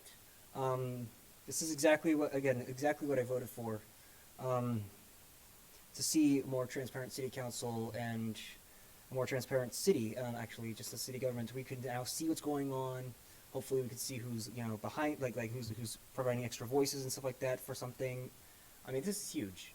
So I'm very grateful for this this idea of communication strategies, because that is what I was looking forward to for. We have the 6:30 meeting time, which is great. Some communities get here later, but generally speaking, it's a more accessible time. Unlike the county, which does do 9 a.m. on every other Tuesday. I spoke with the supervisors on that, and so far the situation kind of got worse with that, but hopefully we can kind of negotiate some kind of town hall arrangement or something like that every month.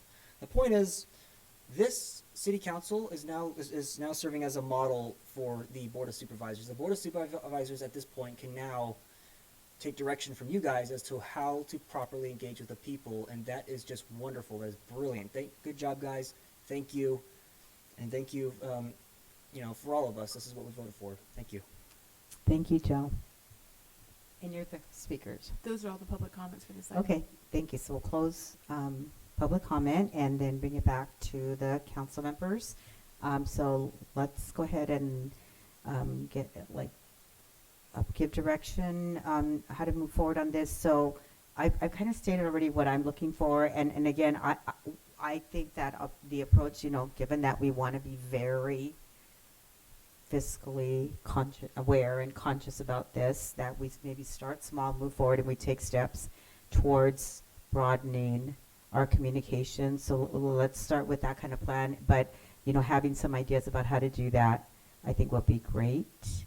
And I think focusing on concise, brief formats rather than the lengthier newsletter formats is what I would like. So more information about how to do that. So that would be my Councilmember Pache. So ideas are just kind of coming to me, and when I was talking before about a hybrid approach, I was thinking about the quarterly mailers and the cost involved with that, and the Native American needs, like all the paper. Like, why don't we put all this paper out, even if it's in piggybacking into a water bill? Is it possible to, for lack of a better word, could we, through social media, through this city social media campaign, could we ask for people who want, like Joe, to be part of correspondence spend a little bit of money, $500 to $2,000 on a small campaign, maybe not the 6 to 24, but ask people for their correspondence. I think most people have that super taqueria, win a free burrito. I have this account for any sweepstakes, right? I think we've all got that. So people have an email address in their phone already that we could ask them for.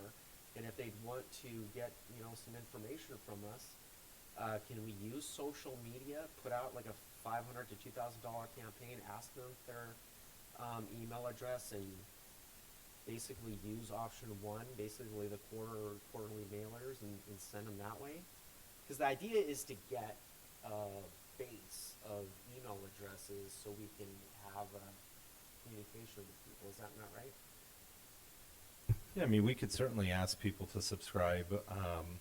I would just ask for clarity if we're going to go the water bill route and that type of thing, then that's going to everybody versus asking them and just mailing directly to them. If they were asking, if we were only going to mail it to the people that we had email addresses for, I can use the email system to just send it to them with a cadence, of a monthly update or something to that effect, and they would get it that way. When you send something out to everybody, once a quarter or twice a year, whatnot, you could also have a link to here's how you subscribe to get more information. Here's your social media links, QR code, that type of thing to kind of encourage the engagement. So your mailers are more of a way to hook someone to subscribe and to get the more frequent updates, but you would still get them on a few of those a year. Because those are going to get everybody. I mean, we get real comfortable with, social media and that type of thing. Not everybody has social media, but everybody has a water bill. Right? Yeah, So, and I think the way to use that too is that we can direct them to the website, because I can imagine that not everybody is tapped into social media yeah, necessarily. I not think- everybody wants social media anymore. It's, Right, and there's people get their information in different ways, right? And so you have different demographics that feel more comfortable with different types, different formats. So I think we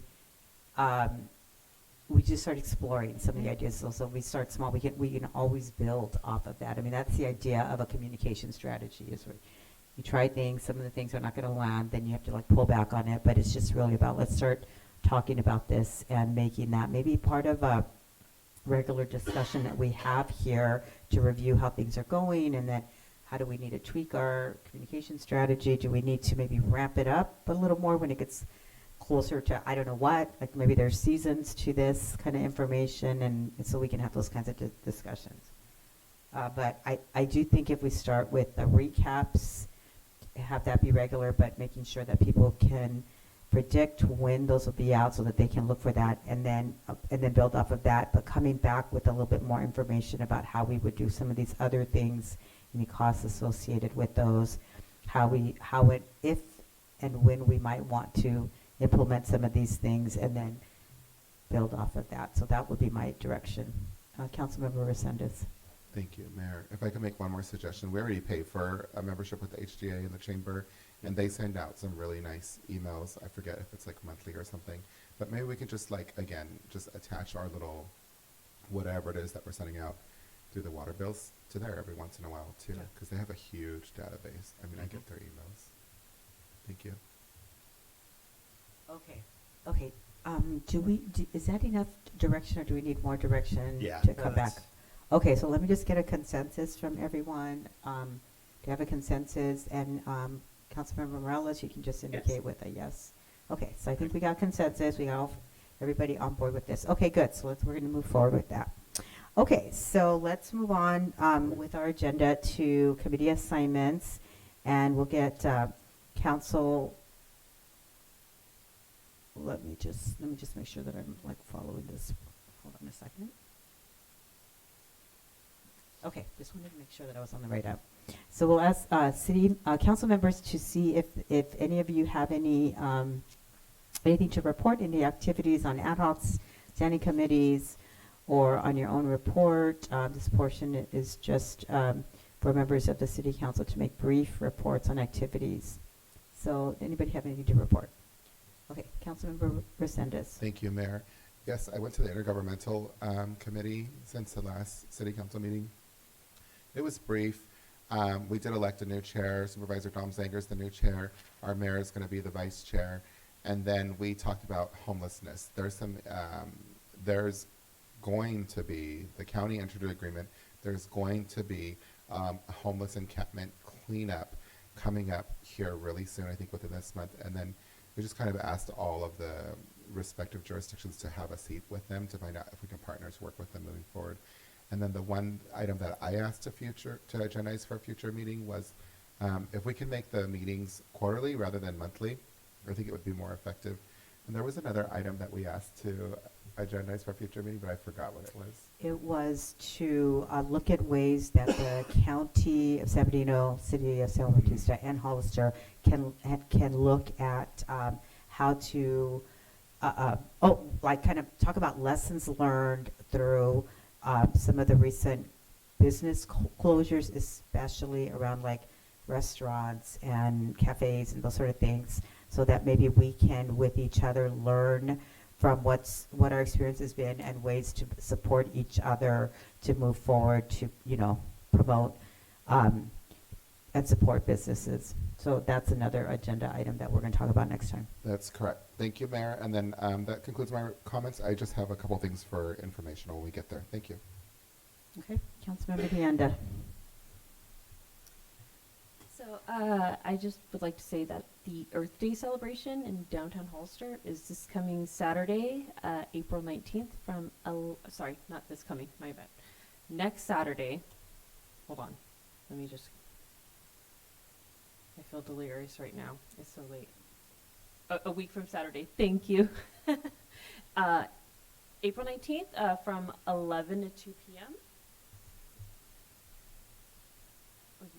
Okay, and then also I am on the Water Resources Association Committee, and I am the new chair. So that is a great honor. I'm excited, and yeah. Yay, congratulations. Thank you. Okay, Councilmember Bichet. Yeah, I was really glad that Councilmember Deanda mentioned the 19th. And Earth Day, because former council member Perez reached out to me talking about his thought that the town was unkempt. I mean, we've all seen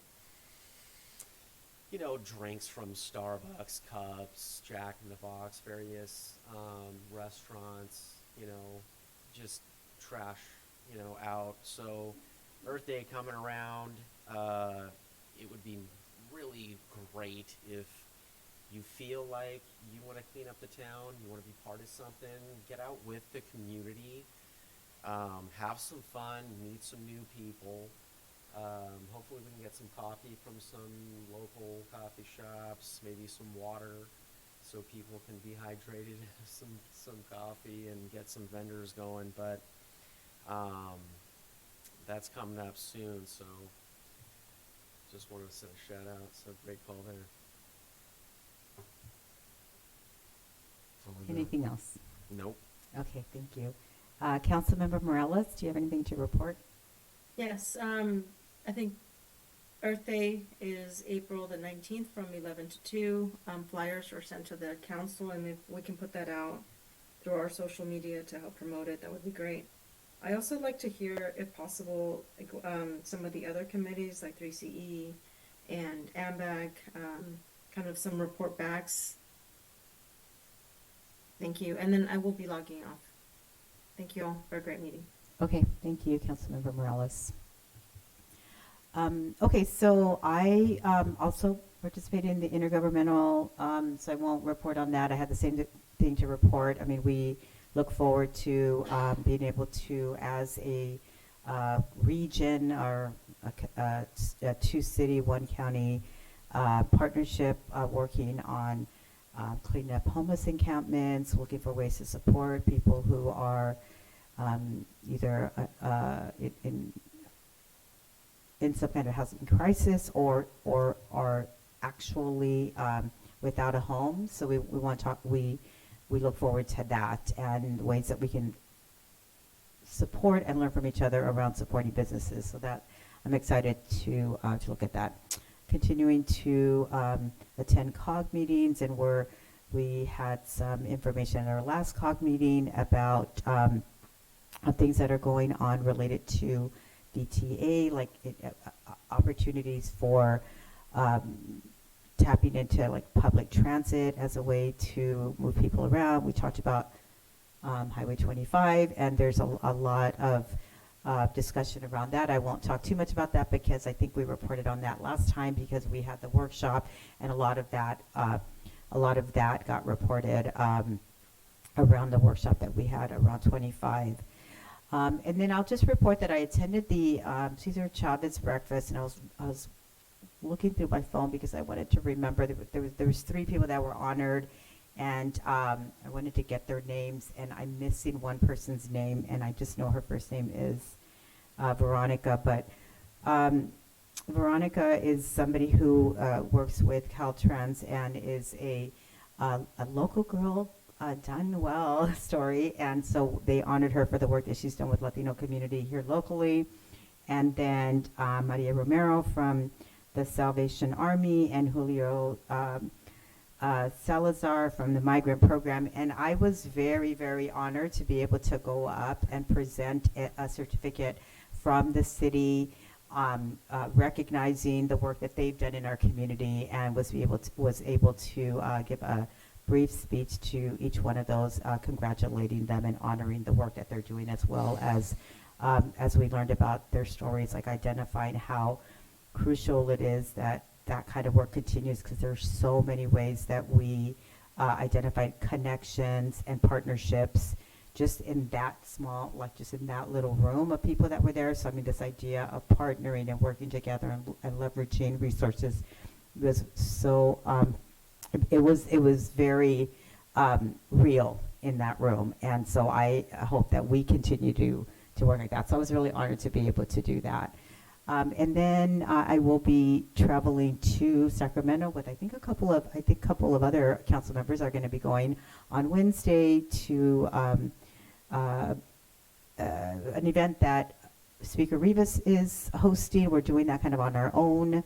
It's not part of official travel, but looking forward to that so we can learn more about what's happening especially what's happening at the federal level.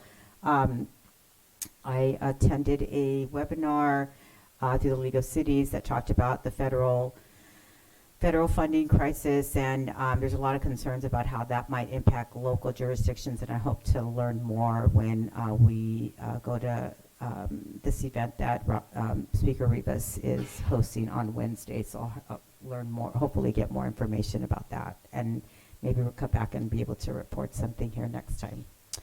Okay, so that's all of my reports.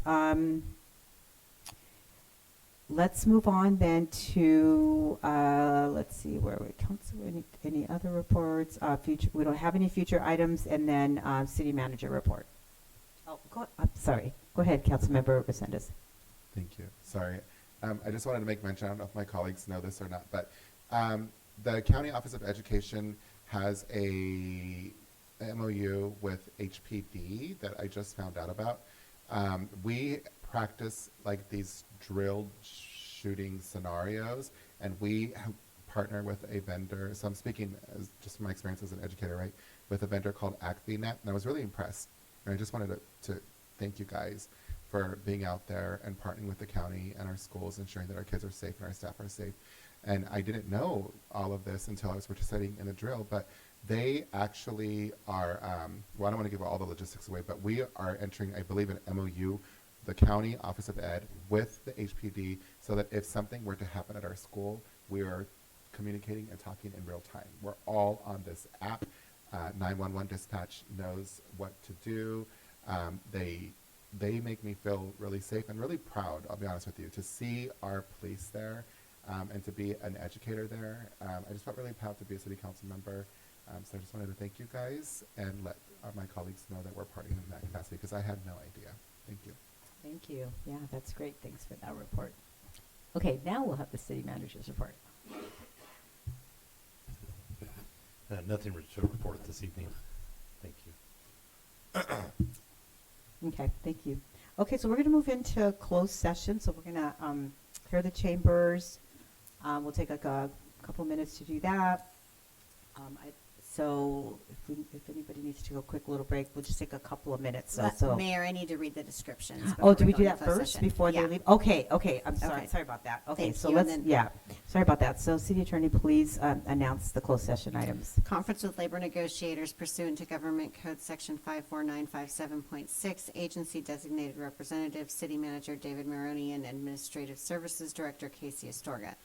Employee organizations, Service Employees International Union, SEIU Local 521, Hollister Firefighters Union, HFFU Local 3395, Hollister Peace Officer Association, HPOA, and unrepresented employees.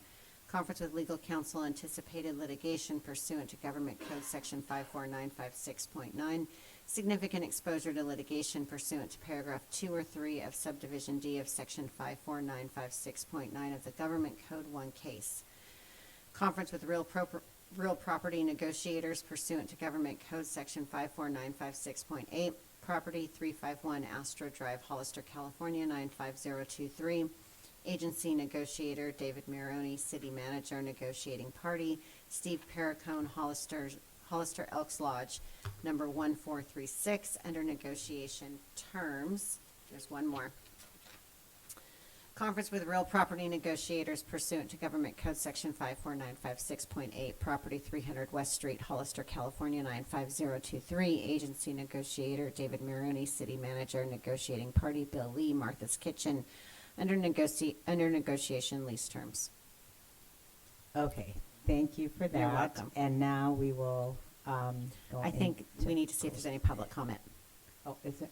Just gonna say for the record, there's no public No comment public on comment. any of the Thank closed you. session items. Okay, so now we will go into closed session. For reals this time. Thank you.